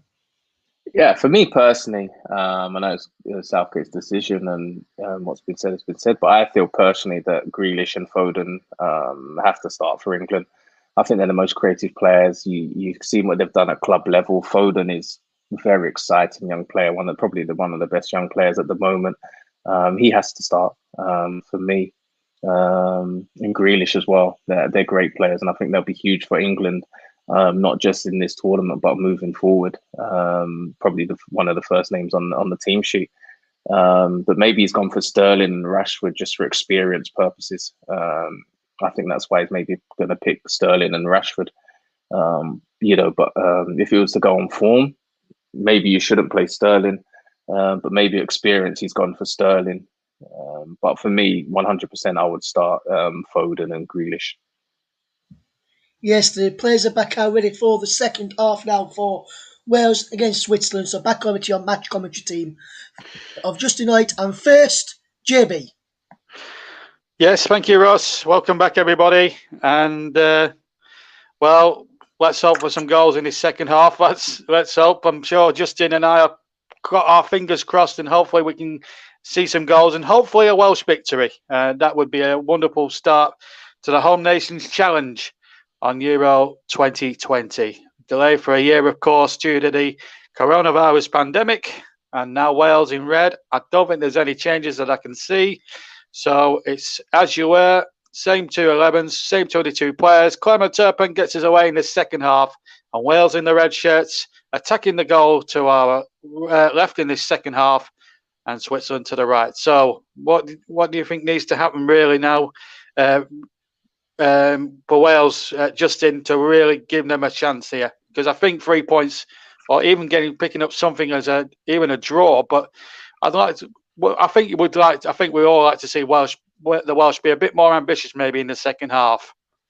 Yeah, I think so. I think they need to start pushing a bit more attacking wise. Like I said, they need to get Daniel James on the ball a bit more and try and get Aaron Ramsey in them half spaces and Gareth Bale on the ball. But as long as they keep defending well, maybe surprise Switzerland on the counter attack. I think they still have good opportunities, and you can never count Gareth Bale or Aaron Ramsey out during this game. Absolutely. Let me just recap the 2 11s for you, as James has had a bit of a kick in there from Mbappe, who had a great first half, incidentally. Let me give you the Welsh side, playing 4-3-3. So it's Danny Ward in goals, the back 4 of Roberts, Rondon, Davis and Mepham, Joe Morrell of Luton, Joe Allen, and Aaron Ramsey at the midfield 3. And it's Daniel James, Kiefer Moore, who had one of Wales' best chances in the first half, and Gareth Bale up front in a 4-3-3. Free kick to Switzerland. I think I'm just trying to think who it is. A yellow card's been. It's Kiefer Moore who's got a booking. I'm not trying to work out what this was for. Frailing arm. I think that's a little harsh. I know it's a frailing arm, Justin, but he didn't. He had no idea where Cher was behind him there. Surely, I think that's a bit harsh. Yeah, that's a bit harsh. I don't think that deserved that at all. I think that was a bit harsh. You're not sure in them situations. I don't think that was meant at all. No, I mean it wasn't as if he was looking at the player or anything. I mean, obviously Fabian Cher is stricken, prostrate on the ground, and hopefully he's going to be all right. But yeah, it was just that'd be nice for the ball there. I'm just saying we've just seen another replay, and as you can see, I mean Robert Page is perplexed there, isn't he? I mean, we saw about 10 seconds worth of replay there. And I think we're in agreement there, just in that Moore was looking at the ball the whole time. Yeah, he was looking at the ball. He only had eyes on the ball. He didn't have his eyes on the man at all. And he just focused on winning the ball there. Absolutely. And there's the Swiss Bosnian manager, Vladimir Petkovic, former Lazio manager, of course. Fabian Cher, I'm pleased to report he's okay. He looks a little groggy, so they'll take him off and have a little bit more treatment on the near touchline, and hopefully he'll be okay and rejoining us very soon. But let's just run through that Switzerland side. It's a 3-4-1-2 that we've got it down. Jan Sommer is the goalkeeper, and Vidi, Cher, and Amanji are the back 4. Then the 2 wing backs, Kevin Mabapu and Ricardo Rodriguez, will play on the left and right flank. So we'll just break off for a second because they're through here. Big chance here. Oh, what a save that is! To deny Mbolo with his right foot from Danny Ward. And the Leicester City number 2 has pulled off a big save here for Wales. That was a huge save. A lot of strength there by Mbolo. But a great save by the keeper, Ward. Great save. Yeah, and it's even made all the better because Ward is actually backpedaling, and his weight's going towards his right when the ball's going to his left. And that actually makes the save a bit more better than what he was. Here comes the corner, and the header's in this time. And it's the same man in Bolo. That's his 6th goal for the Swiss. And they take the lead 3 minutes into the second half. And what a horrible start to the second half for Wales, Justin. But you've got to say, on balance of play, that Switzerland deserve it. I mean, they deserve it from the way they was playing towards the end of the second half and the beginning of this first half and after that chance. But poor marking there in the box. But Switzerland have been looking dangerous from these set pieces. And luckily for Switzerland now, they've got their 1-0, one goal ahead now. Yeah, it's not the start I would have thought Robert Page would have wanted. As you say, Justin, poor marking there. And it's a shame it's had to happen to somebody like Connor Roberts, who I'm told then was having a very good match, and no chance, incidentally, for the goalkeeper. But the ball went nicely into the left-hand corner, and well, it means a lot to the Swiss now, because now Wales have to try and come back and at least grab a point from this, because now if they don't win this game or they lose this game, the pressure is going to be cranked up for the Turkey match later on in the week, and that is a bitter blow for Robert Page's side. But you can see why Switzerland have been the better side, and you can see why they've been in such good form going into this tournament. But now this might be the spark that Wales need just to get them wide awake again. Here's James over to the far side, over to the near side, but no foul there. And now Wales have lost possession. And, well, it's a Swiss pro, and Robert Page just starting to get a little bit frustrated now. But maybe this could be just a wake-up call, Justin, that Wales really needed as Breen and Bobo gets his first goal of the championships. Yeah, I think it's a wake-up call they needed. Now they're definitely going to have to come out and attack a bit more than maybe what they'd like to. But now they're really going to have to go and push for the equaliser and try and get at least salvage a point from this game. Yeah, a point wouldn't actually be a complete disaster for Wales. I mean, 3 would be lovely, but considering the position they're in at the moment, I think Robert Page would snap one's hand off if he was offered one at this point now. But they need to strike now, and Gareth Bale needs to start influencing things now. Here he is now, right-hand side, gets the crossing, but Kiefer Moore was nowhere near where Bale crossed it, and it was an easy save, or an easy take there for Jan Sommer. But this is where Gareth Bale now, as captain, has really got to take the ball by the horns and get the lads together and actually start saying a few choice words, because right now Wales are on the verge here, maybe getting thumped if the Swiss take control. And here they come again, and a big chance now. Oh, it's knocked. Well, it was a right-footed effort by Mbappé, and if that goes in, then if that goes in, it's curtains for Wales. What a chance that was! Wow, great strength there by Mbolo. Wow, poor shot there.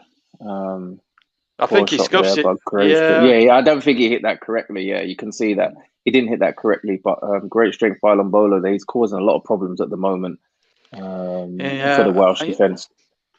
But also, Justin, you get that feeling now. Could that just be a turning point? I don't want to tempt fate here by saying this, but here's Daniel James. Oh, and he skipped away from the challenge, and I'm sure the referee will want to revisit that. Ramsey now has possession, left-hand side, and it's not a good ball in from the Juventus man. He's not exactly been settled at Juventus in the last few years since he's left Arsenal. Maybe a return to the Premier League might be just the tonic that Aaron Ramsey needs to really get his club form back on song. But he's a talisman usually for Wales. Here's Bale. He's certainly a talisman. Certainly has been in the last few weeks for Tottenham. It's a goal kick to Switzerland. But I just think now, if that goes in, it's 2-0. Now, that has surely, without any shadow of a doubt, as Bale tries to make a last-ditch attempt to get a corner out of it, or to try to change the referee's mind. He's not going to change his mind, by the way. That surely has got to spot Wales into some kind of life, because if that goes in, it's curtains. Yeah, if that goes in, I think Wales' heads might start to drop. But no, they really need to start pushing and doing something here, because this game could slowly start slipping away from them if they're not careful. Yeah, absolutely. And to lose your first game, you then sort of handicapped in what you can do. But there are obviously the top 2 automatically qualify, plus 3 of the highest was 4 of the I think it's 2 or 3 of the highest finishes in 4 of the groups. In fact, I believe, which make up the last 16 of this tournament. So there's still, it's not all doom and gloom for Wales, and I don't want to sound the prophet of doom for anybody, but I want to try and keep spirits up if I can for any Wales supporters listening in on this, because they're not out of it yet. First game, yeah, it's a blow psychologically if you lose it, but if you can get that win on the board, it really does help going into the game. Of course, they've got to play Turkey next, and then they got to Rome early next week to play Italy. And the way the Italians have been playing at this moment in time, you wouldn't fancy Wales, certainly the way the Italians are playing at the moment, and that's from a neutral's point of view. But here come Wales now. They really do need to get at least a point to get themselves on the board and just take the pressure off a little off the Turkey game later on in the midweek. But they need to just calm down, start playing the football that they know they can play. They've got quality players there. And can James get on the end of this one? It was a nice idea from Bale, but the defender really saw it there. And Elvedi did really well. And then he's absolutely taken out there by Aaron Ramsey. It was Mbappe, rather. Ramsey took him out. He's hurt himself. There's the referee, Clement Turpin, who's had a mixed bag of a game so far, as far as I'm concerned. But it was a definite free kick. And now the ball back with Danny Ward, who, let's be fair, if it wasn't for Danny Ward in certain aspects of this game, Justin, I think Wales could have been 2 or 3-0 down, certainly in the first half of the game. Yeah, especially in the first half of the game. I think he's made some great saves, and even towards this beginning of this first half, he's made some great saves. And, if it wasn't for him, then I'm sure they would have been, more than 1-0 down the Wales.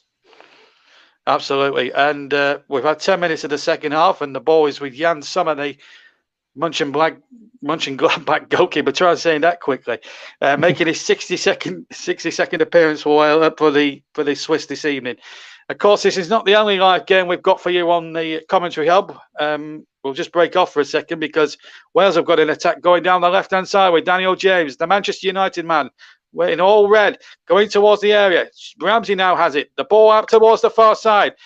Can we see an opportunity here for Wales? The ball chipped in there. Header won by James. And, well, it's knocked away this time.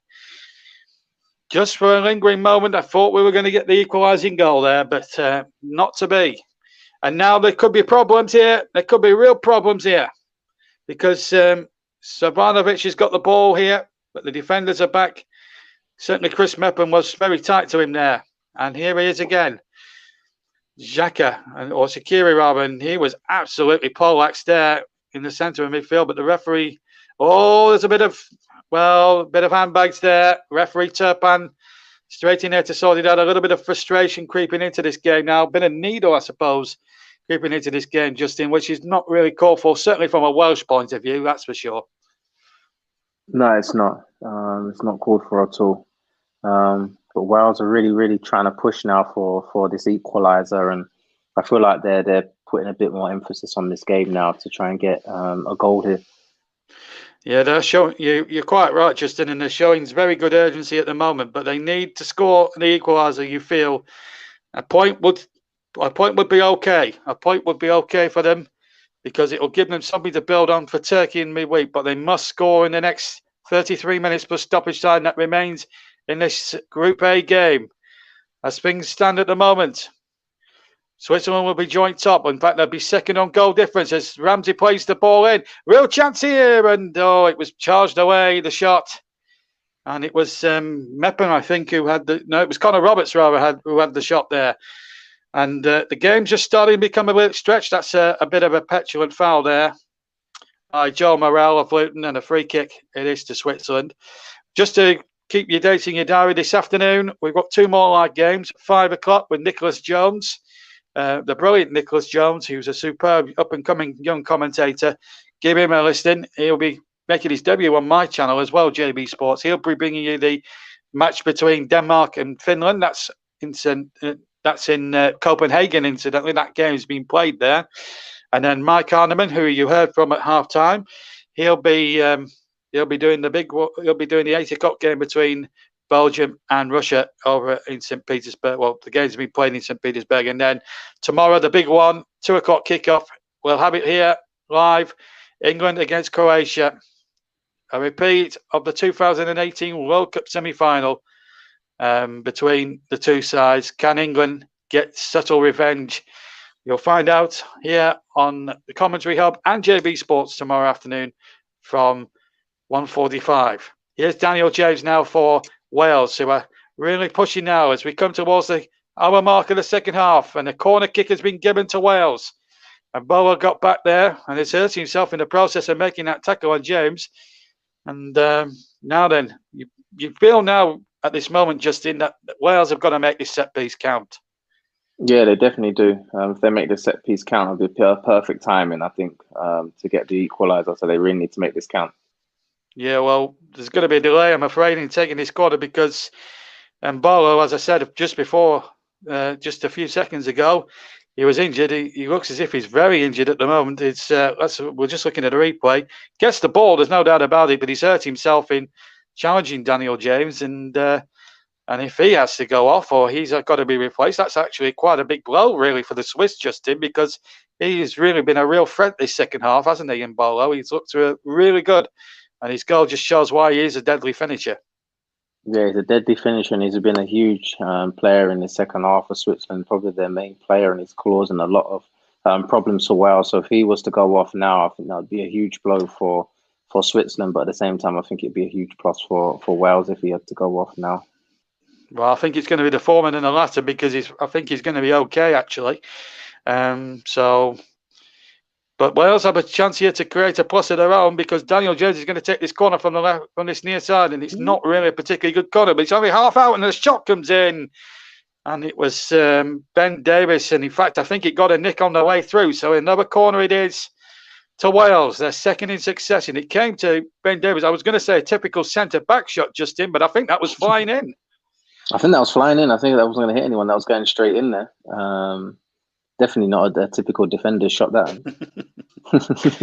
Yeah. Maybe one of my shots would have been flying over, but no, that was a great shot by him. Don't put yourself down, Justin. Anyway, here comes the corner. James towards the far post. That was not a good corner, I can tell you.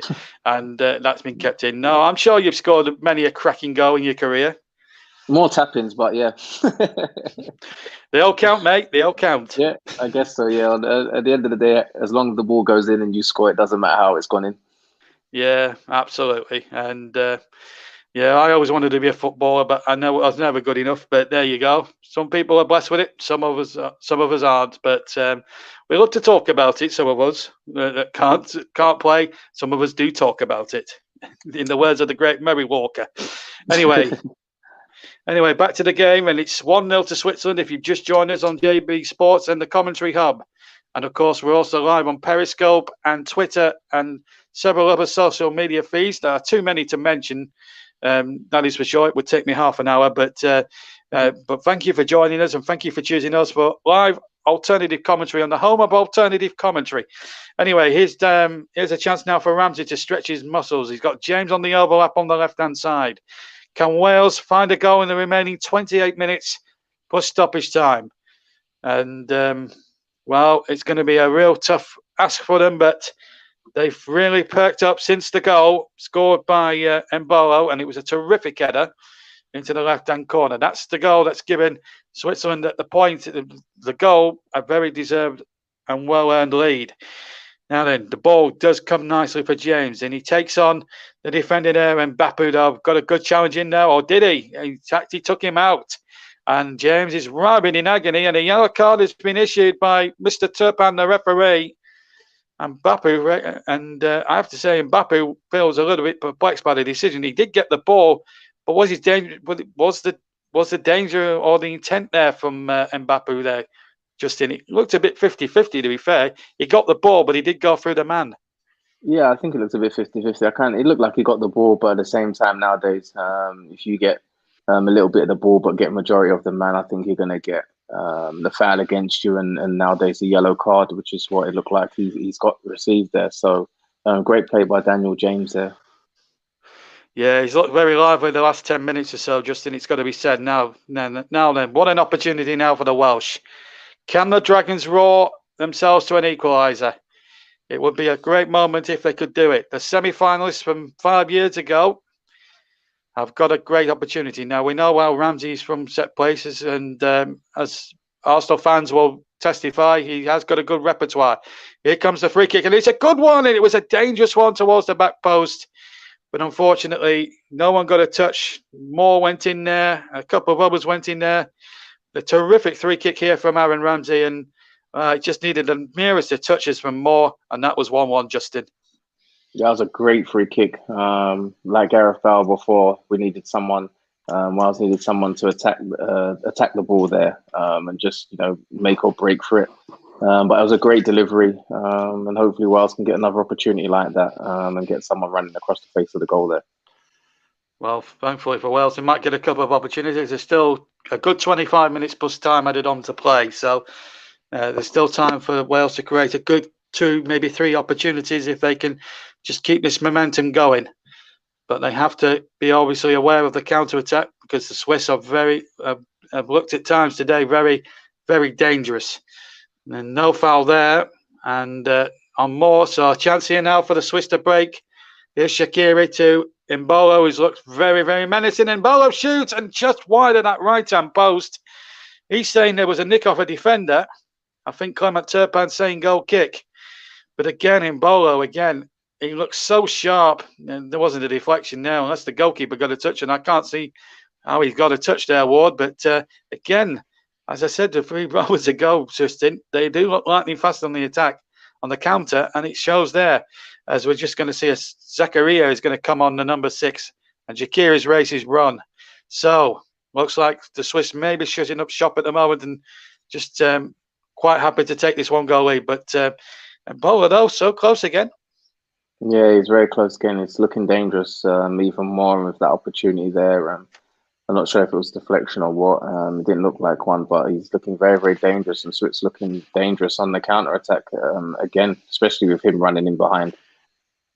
Absolutely. And, we'll see how Zakaria goes into this equation. He's come on for 65 minutes on the 65th minute mark. So Switzerland have made the first alteration of the game. That goal for after 49 minutes from Embolo, the difference between the sides. But since then, Wales have just rallied round a bit this last 15, 20 minutes, and are starting to show a bit more fight. Now Kiefer Moore's got in on the far side here for Wales, and he goes down. What does Clement Turpin give here? No free kick. And the linesman must have been no more than, 2 yards away on that far side. And Gareth Bale is asking why, and he's absolutely fuming. Now, to me, how do you take that one, Justin? Wales feel incensed. Yeah, I think that's definitely a foul. The linesman is right there. He should have surely been able to see that, but you can see why Wales are very frustrated about that decision. Well, it happens in every tournament where you get an iffy refereeing decision. It happens every tournament. It's probably 10 times a major tournament, whether it's a European Championships or a World Cup.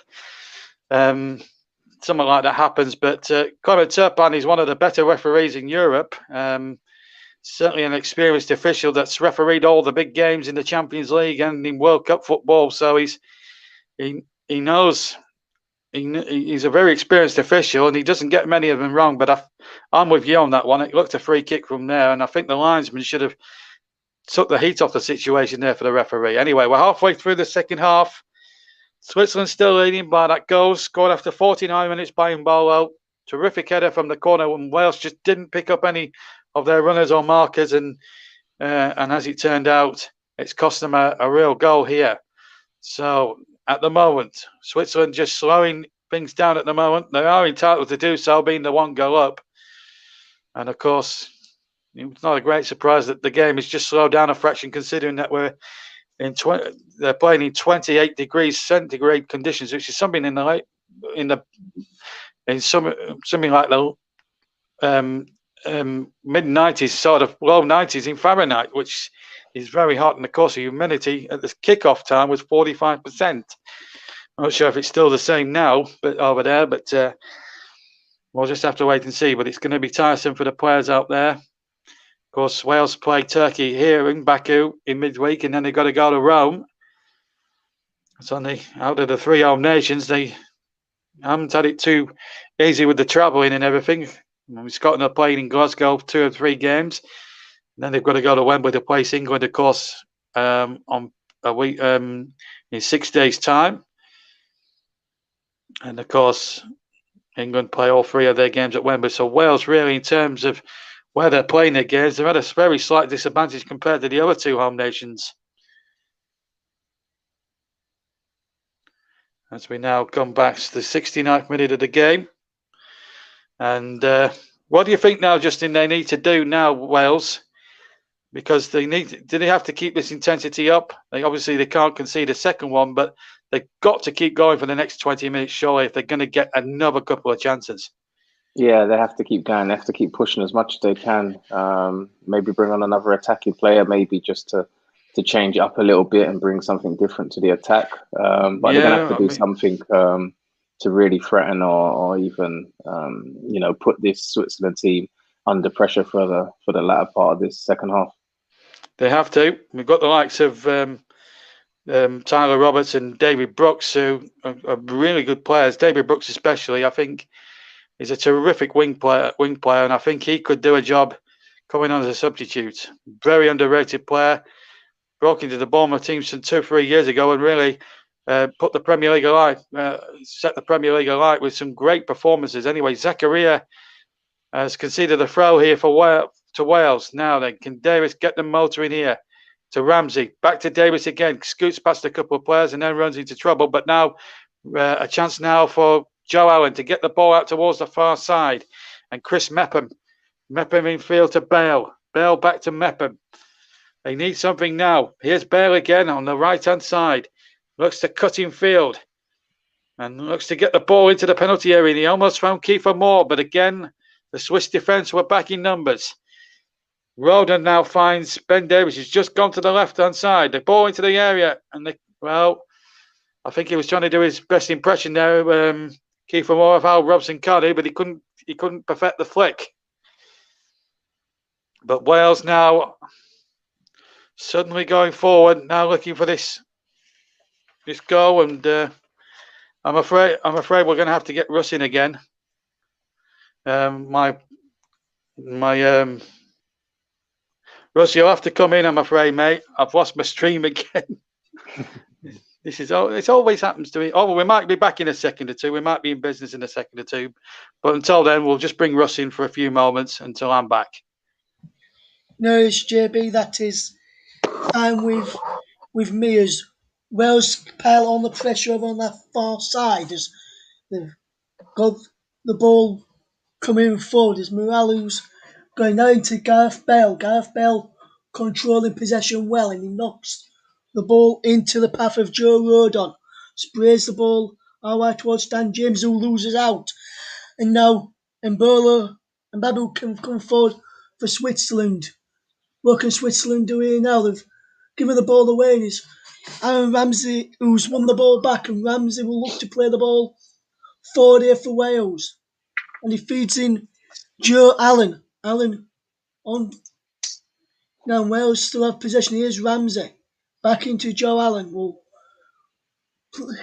see how this attack goes as Gareth Bale picks up possession. Bale. What can Bale do here? Gareth Bale with the crossfield pass to pick out Dan James. Dan James infield. Ramsey on to Ben Davis. Davis with the cross. Is too deep, is it? He's headed behind. It's a corner to kick to Wales. Wales with the corner.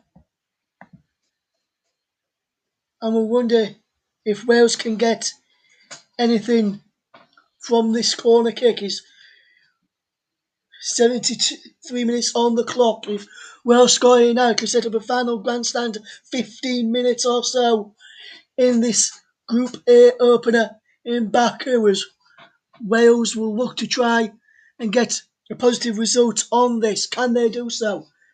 They've got the ball out. He's crossed in. Kiefer Moore's there, and Kiefer Moore has scored. Wales are level. Goal. And Wales, in the last few minutes, you must have to say, Justin, in the last few minutes, Wales have been knocking, and it has been coming, that goal for Wales. It has been. It has been coming. They've been knocking on the door, putting in a few good crosses in the box, and a set piece again. Great little training ground set piece, I'd call it, and a great header by Moore there, which ties this game up, and it's a great timing to get the goal now, and either Wales can push on for this now, and go for the victory, or are they going to settle for the draw? So that was a great header and a great little set piece from Wales there. It was, yes, and Wales, who they've tried to this a number of times coming forward with that cross to Kiefer Moore. He had an header saved in that first half, but Jan Sommer was nowhere for that header there, and Wales are back on level terms, and Wales will now make a substitution in the game, and coming on is number 19, David Brooks, and it's looks like it's going to be 4. Dan James as well, who's not very happy. He's a bit surprised by that. And just had a few words there with Rob Page as he went off the field of play there, did Dan James. And he's not very happy about being took off there. What do you No, think? it doesn't look happy at all. Obviously during Wales just getting that goal and him getting on the ball a bit in this game, he doesn't look very happy. But you must respect the manager's decision, and he's made a decision for a reason. But obviously you can understand his frustration. No player is ever happy to come off.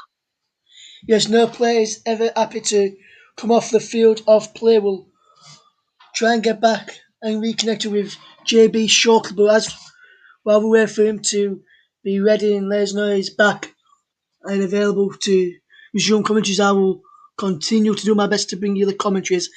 Vardy tried to get the ball forward and Gareth Bale blocks him off very well. He's took Kiefer Moore 3 attempts to finally get a goal, 2 on target header in the first half, saved by Jan Sommer.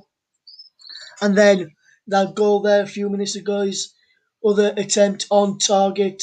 So 2 out of 3's not bad if in attempts on target as Wales will try and come forward as Allen knocks the ball down. Couldn't keep it in play there was Gareth Bale, and the Welsh fans look to be in fine voice now, looking to get behind their team as Wales will look to try and get a winner here as the ball is played over to that far side, and Wales have to do some defending as Rodriguez gets there, delivers the cross in, comes all the way through, and the ball's not back in towards the back post from the substitute there, Zakiri, who couldn't put it in, and then it was balling towards Mbolo again, couldn't get an end of it, and good bit of dangerous play again from Switzerland, causing Wales a few problems there, Justin.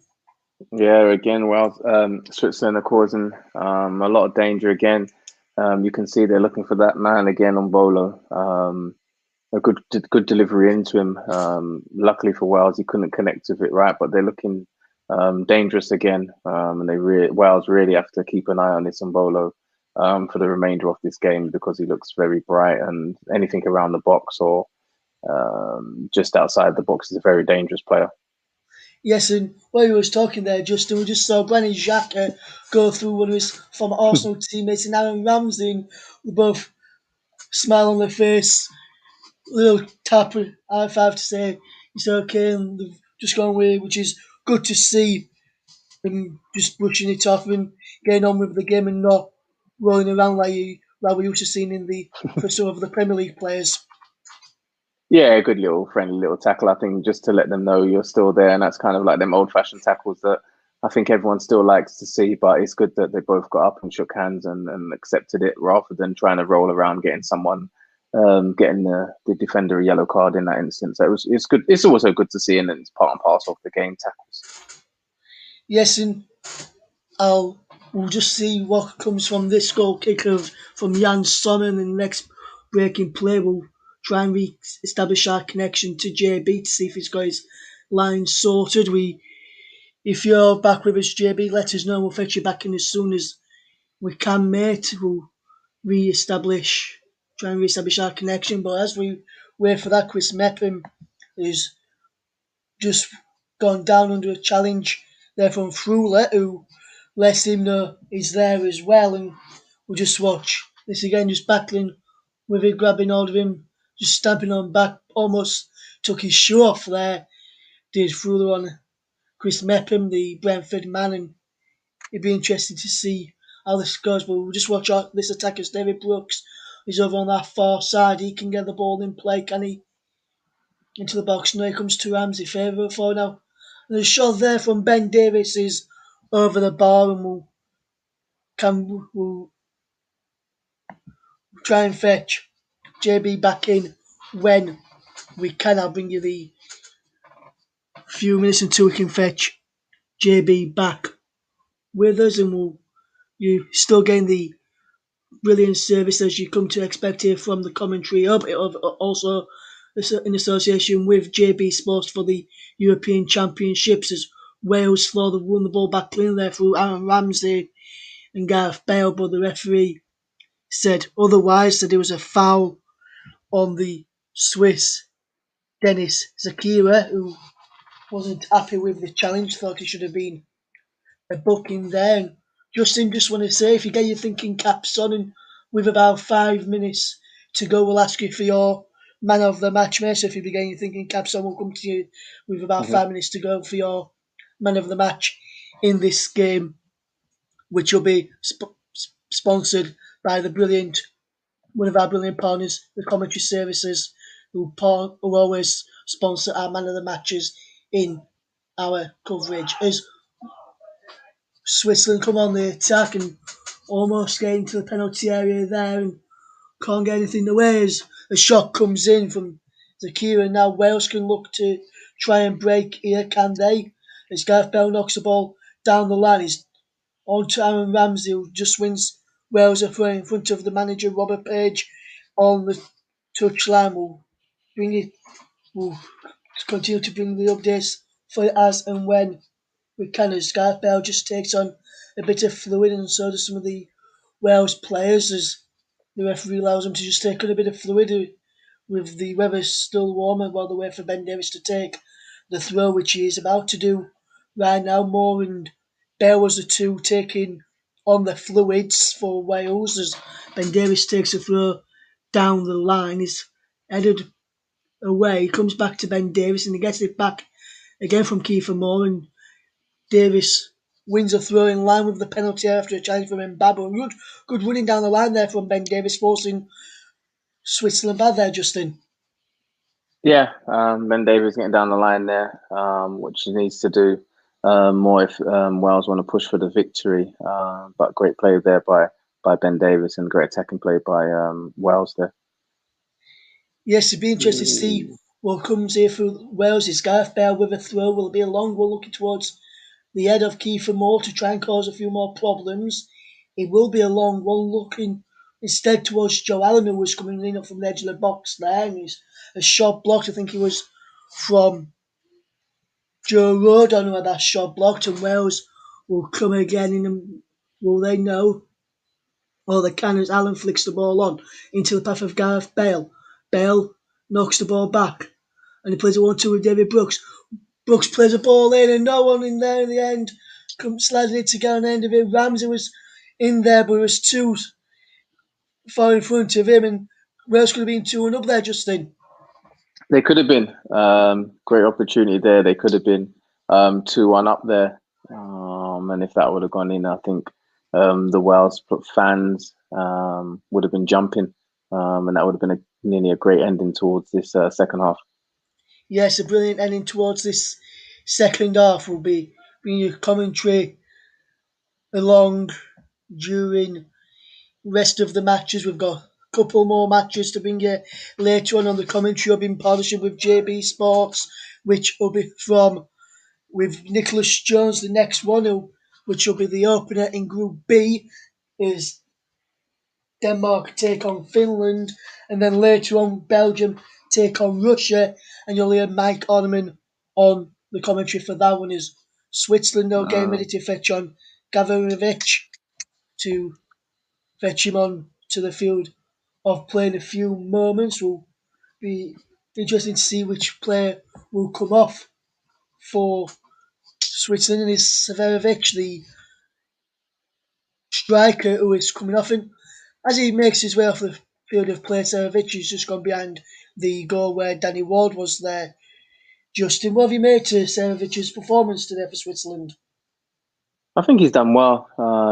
He's had a few attempts on goal that have not hit the target, or keeper's made a great save. But I feel he's done well for Switzerland in this game. And now they're making a change, probably a tactical decision.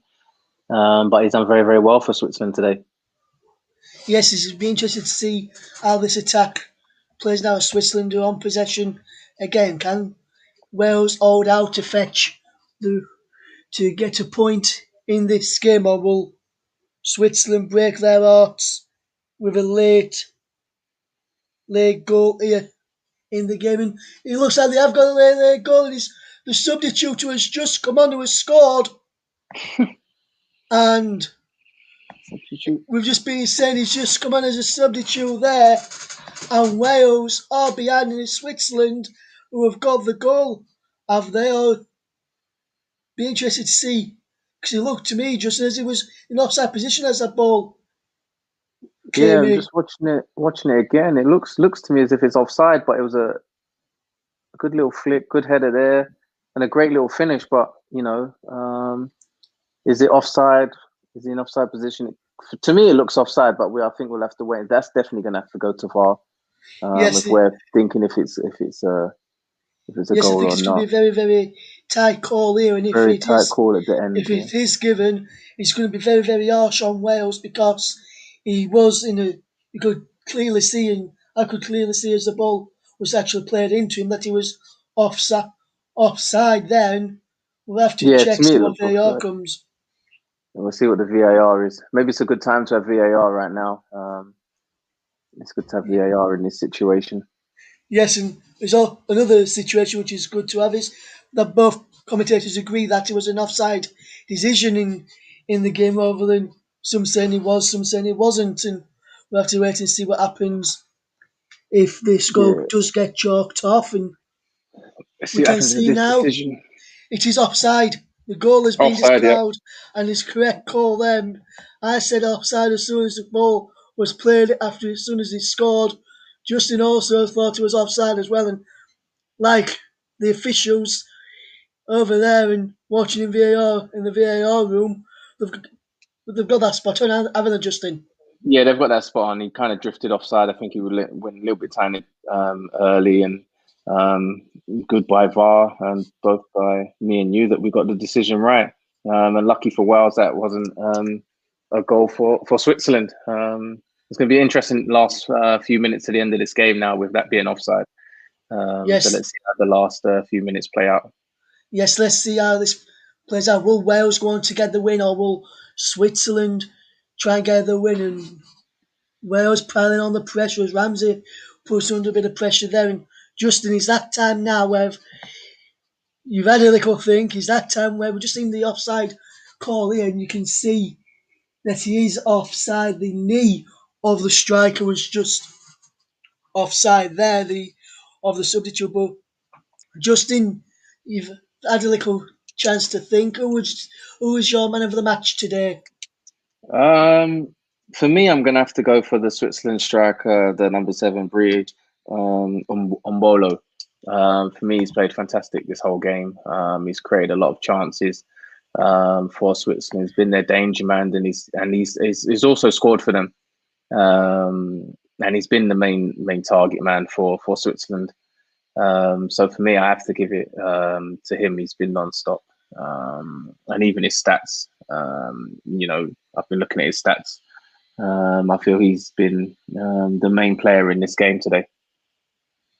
Yes, and Mbolo got the opening goal on 49 minutes, more level on 74 minutes as well. And Wales look like they could be getting a point here, but Breel Mbolo with the man of the match from Justin Oit. Hopefully, if you are listening in, if you do agree with him, or if you don't agree with him, let us know who you would give your man of the match to. Now, try and read some of the comments out to the end of the game, and we'll stay around for Justin just to get his thoughts on overall match at the end of the game and some of the chances that we've had in the second half as we watch the final 90 seconds or so in this game. Wales 1, Switzerland 1 here on the commentary hub. The hub of alternative commentary, also on JB Sports as well, which we are in partnership for the European Championships, which has took place a year later than what it should have done. As Switzerland again in behind again here now, and it's a ball across towards Embolo in there, I think, and almost in behind there, and Switzerland almost grabbing the late winner there, Justin. Yeah, again, it's that man again, Bolo here with the chance again. Great save again by Ward. He's really kept Wales in this game, and for me, he was another candidate for man of the match, if not the main candidate for man of the match. Yes, be interesting to see what the fans think.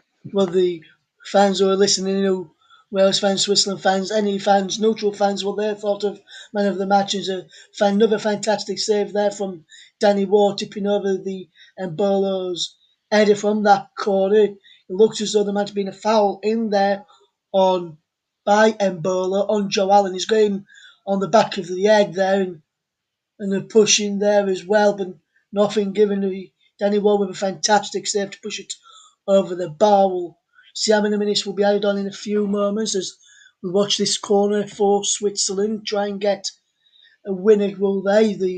It's cleared away towards David Brooks, who can't get the ball. It's not back in from Rodriguez. It's gone away again from Wales, headed out this time by Joe Allen. He pushes up and tells the Welsh players to do the same as David Brooks just heads behind for another corner to Switzerland. Switzerland piling on the pressure towards the end of this first start, towards the end of this game, and we're into stoppage time now. Being interesting to see how many minutes is added in the game. We yet to see how many minutes will be added on in the match. We'll find out how many minutes we'll have to be added on very shortly as Rodriguez takes the corner again towards the back post, cleared away, and it breaks now into the path of Zakira, who scored the ball back again, and Switzerland just keeping the ball well. It's with Granit Xhaka, who has been their captain today, the Arsenal man who could be leaving the club this summer after the Euros is finished,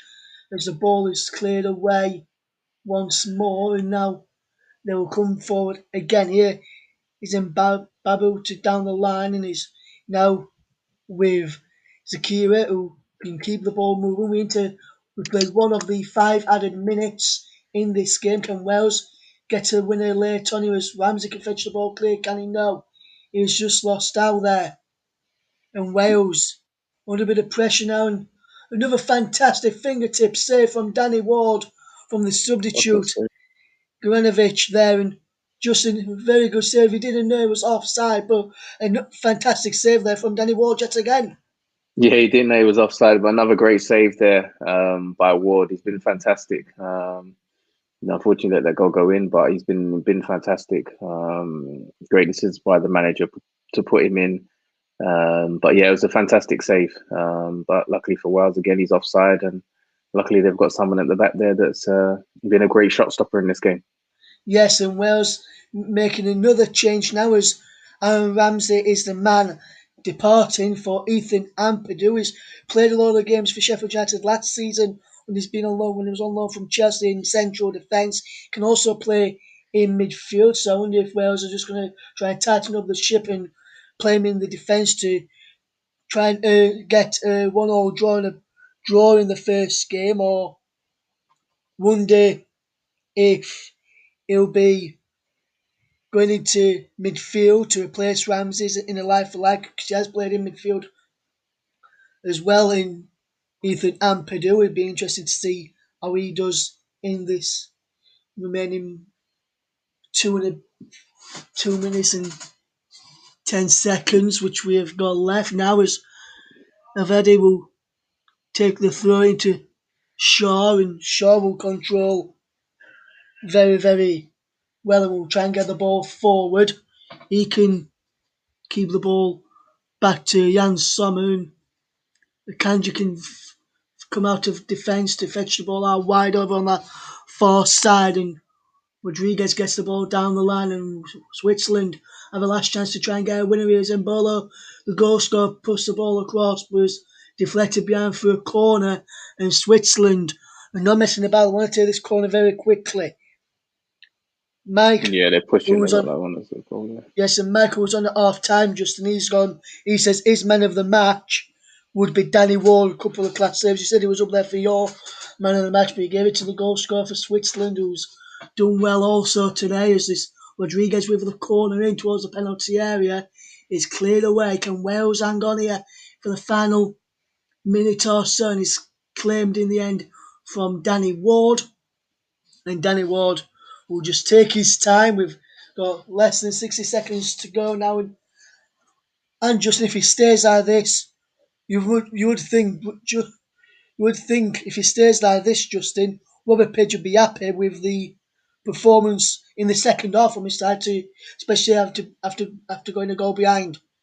Yeah, I think he'd be very pleased with the second half performance, especially going a goal behind. They've really pushed, and hopefully, they come away with the draw and take a point. And I think he'll be happy with a point after the way they started in the first half, but they've showed a great display in the second half. Yes, they have, and they've defended really, really well in this second half after going a goal behind to prevent them from going 2 goals behind. They got themselves back on level terms. They could have a chance to get a late winner here now as Gareth Bale on the fantastic run down the left hand side. Can Bale get the cross in? No, it's blocked behind for a throw, and that could be that for the game, and we'll look to try and get back in the game as we see if Wales can get a last gasp winner in prevented over the 5 minutes of stoppage time. We want to get the players forward here. Ben Davies will look to take the throw, will he? He will, down to Gareth Bale, and he's cleared away in the end by Avidi. And there goes the full-time whistle, and Wales and Switzerland have drawn 1 apiece. And Bolo, the man of the match, with the opening goal of the game. And then the Kiefer Moore's header is second of 3 attempts on target. He pulled Wales back on level terms and gave them a deserved point in this opening group game. But before we wrap up, I'm going to fetch Justin Hoy back in for a few minutes, and then we'll stay. If you just stay with us, Justin will get your thoughts on the game in a few overall after. But Justin, if you look at that from a Wales point of view, at the end of the second half, you must be delighted to get a point after that, especially after Switzerland dominated in the first half. Yeah, I think they'll be happy going away with the point. I think they'll be disappointed with the first half performance and not creating more chances than they would have liked to. But at the end of the day, a point is a point, and it's a great point to start off this tournament and campaign. And I'm sure they're going to take the positivity from the game in the second half performance, and with a big, big push now against Turkey. I think they're going to look to want to win that, which will then put them on 4 points. But a great performance by the keeper, Ward. There, it was a fantastic performance by him, and a lot of positives to take away into the next game for Wales. Yes, a lot of positives to take away from this opening group game for Wales. Then finishes Wales 1, Switzerland 1, and that's Group A done and dusted. We'll just get the overall thoughts from Justin in a moment on the game, and we'll also fetch Mike back in, and we'll also fetch JB in as well. And first of all, we'll just jump to JB in that game, and also JB, what did you make to the brilliant commentary debut of the pundit today? It was superb. It was superb. I'm frustrated because obviously Winders has decided to update at the wrong time. But from Justin's point of view, he did really well. I thought me and him bounced off each other superbly. I thought he was brilliant. In the analysis was second to none. I'm just a little bit disappointed that I was getting I was really enjoying it, and then Winders decided to play silly game, jinxed me, I think. And I hope I get an extra game for this. By the way, Russ, I think I need an extra game. Because that doesn't count as a full 90 minutes for me. So an extra group game would be fantastic if you could manage that, Russ. But in all seriousness, no. Justin did a good job. As for the game itself, I haven't seen the equaliser, obviously, for obvious reasons. But it's a good result for Wales, a fantastic result. And I'm really pleased that Kiefer Moore's got the equaliser. So a great performance from the Welsh today. And, now they'll go into the Turkey match now in midweek. I would have thought now brimming with a lot of confidence. Yes, and like I said, JB, they can take a lot of confidence from that second half performance, or from the performance after going a goal behind. And we'll just fetch Mike Connerman in on this as well. And Mike, what was your thoughts on that game in the overall? And why was, for you, Mike, Danny Ward man of the match rather than Embolo, the Switzerland goal scorer, should I say? Why was Danny Ward, the Welsh goalkeeper, your man of the match rather than the goal scorer, Breel Embolo, which was given our man of the match by Justin Hoyte today? Why was Ward your choice for man of the match? I think when you look at it, you have to just look at the last couple of minutes, really, in terms of Switzerland pressing and trying to get that all-important goal to see the game in their favour. And Danny Ward pulled off two fantastic saves. One, as you rightly mentioned, was actually offside as well. But, of course, the goalkeeper didn't know that. And, both of those two saves were sort of right up there, really, in terms of big moments in the game. So, and Bolo had a fantastic performance, deserved his goal as well, and was certainly one of the Swiss's bright sparks. But for me, if you look at that final couple of minutes there, Danny Ward, pretty much sort of single-handedly really helped Wales over the line for a point. Yes, and I've just seen again the equaliser from Kiefer Moore, and you've got to say, Justin, Zakira wasn't looking where Kiefer Moore was. He was looking out of the air for any latecomers, and Moore just peeled off him nicely to get his header in on goal. And this time, finally beat Jan Sommer after being denied in the first half from him. Yeah, it was a brilliant header in from the set piece there after being denied in the first half. I think he wanted to make up for it, and it was a great little, as I call it, a training ground set piece there, and a great header. Directed it well, perfectly in the corner. It was great for him to get a goal after working so hard up front. So I'm sure he'll be happy with his goal and his first goal of the tournament. Yes, and I just want to get your thoughts as well, and then we'll wrap up in a moment as well, and we'll get Mike's thoughts, and we'll get JB's thoughts as well. But come to you first on this, Justin. Rob Page has just seen his side battle really, really well, go 1-0 draw against Switzerland in the group opener. What do you think he'll be saying to his side now in the changing room ahead of the game on Wednesday night? What do you think he'll be saying, and what positives do you think he can take from this game going into Wednesday, especially after the way Turkey performed last night? I think they need to take the positives from how they performed in the second half. They really went for it. I know being a goal down makes you push and want to get the goal even more than the first half. But there's a lot of positives. I think Daniel James done really well down the flank. I think they need to get him on the ball a lot next game and get him attacking the fullback and getting in them dangerous crosses like he did. And I think set pieces are going to be key for Wales moving forward. They scored from one and they had a chance early in the first half from a set piece. But they showed they can come back. They can go to goal down and come back and equalise. And, in some instances, they could have scored another goal to win the game. But there's going to be a lot of positives from the game that they're going to watch the video in. And I'm sure they're going to come out firing for the next game and hopefully come away with the victory, which will then put them on 4 points and put them in a great position for the last remaining game. Yes, and we'll come to you now, JB. And you've just heard there, JB, from Justin Hoyte, and where he thinks Rob Page will be saying to his players in the dressing room. If you were Rob Page, JB, and having put in a very good second half performance, what would you be saying to your Welsh team going into that game against Turkey?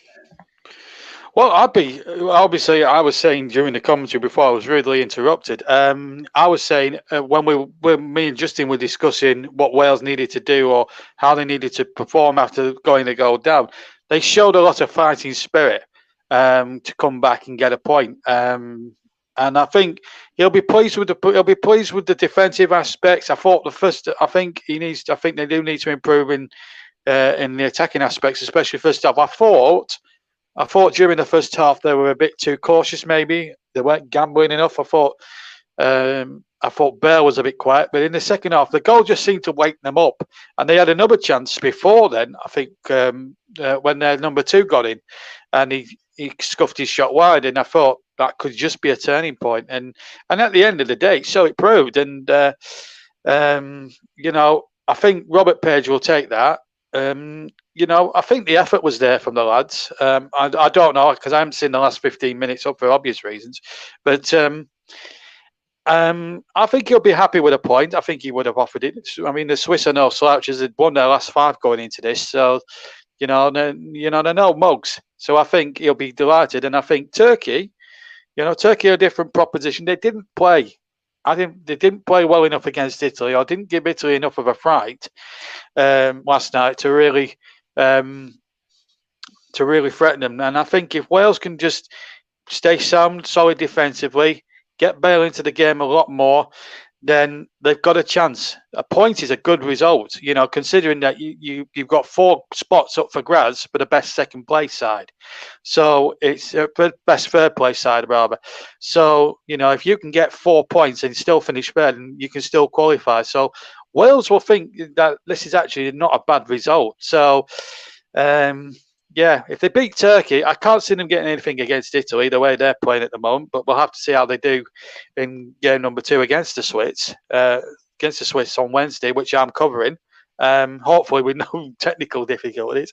But no, in seriousness, no, I think it's a very good point. And if Italy were to beat the Swiss, and obviously Wales were to beat Turkey, then I think Wales could well be in the box seat to qualify. So if I was Robert Page, I'd be absolutely delighted with that. And he'll say, don't worry about it. The game's been and gone. We've actually played a good Swiss side and we've got a point. And I think deep down he'll be disappointed with some aspects of the play, especially first half. But I thought second half they were much better. So, I think the goal just kicked their backsides, kicked them into life. And he'll be very pleased with the last sort of 35 to 40 minutes of the game, where they really went for it. And they've got the reward. They've got a point, And if they beat Turkey and Switzerland lose to Italy, then I think they'll be sitting pretty, with 4 points. But obviously, I don't want to predict the future. But I'd be happy with a point there. Yes, and Mike, I'll just come to you on that point as well before we finish off. And Mike, if you was Robert Page, what would you be saying to the side after this performance today, Mike, and especially in the second half? Yeah, you've got to be very pleased there, as Justin and JB have both rightly pointed out. The defensive side of it in the first half was, they defended very, very well, and kind of, Switzerland didn't have loads of opportunities that were clear cut. They had a couple of sort of half chances or chances that were dealt with pretty well by Danny Ward and by the back line, but in terms of clear-cut chances, there wasn't loads and loads. But then obviously the second half, the Welsh come out and, went 1-0 down after about 3 or 4 minutes into that half. And then to come back the way that they did and get the goal through Kiefer Moore as well, they certainly showed plenty of fight, plenty of, sort of solid motivation going into that final 40 minutes as well. And as was mentioned before, once they got the equaliser, there was chances to go on and maybe get another goal as well. But you have to look at that from 2 different heads, really. I think the defensive side they're going to be very pleased with, and I think the final 40 minutes from an attacking sense they'll be very pleased with as well. And as JB rightly pointed out, if they are to beat Turkey in the next game, which takes place on Wednesday, with JB covering it as well, and Italy get a positive result, which is pretty likely the form that they're in, 28 games unbeaten now for the Italians. And if Wales do their part, then I think they're in good stead to go through. Yes, indeed they are. So thank you very much to everyone who was tuned in today. We've had a few comments in throughout that first half, and I'll just read a few of those out. Now, Jonathan Abiquek said, good afternoon to us earlier. Michael, you've just heard from Justin, and you heard from him at half time as well. He says he remembers just scoring when Arsenal beat Charlton 4-0. He was on the score sheet that day alongside Van Persie and Henry. He says he was the first Englishman to score for Arsenal at the Emirates when they first moved across there as well. And also Barry Swain, who helped me and Mike set up the channel, was tuned in earlier. He said great commentary to us as well. So thank you very much, Barry. He says, and I was speaking to Barry during the commentary while you and JB were doing the commentary, Justin, throughout the game, and he said you seemed to work very, very well, and you seemed to be had a very good debut. The majority of the people who've been listening said you've had a really good debut, and we're looking forward to having you back on with some more coverage later in the tournament as well. Thank you, guys. Thanks for the opportunity. Thank you to everyone listening. Thank you for your words.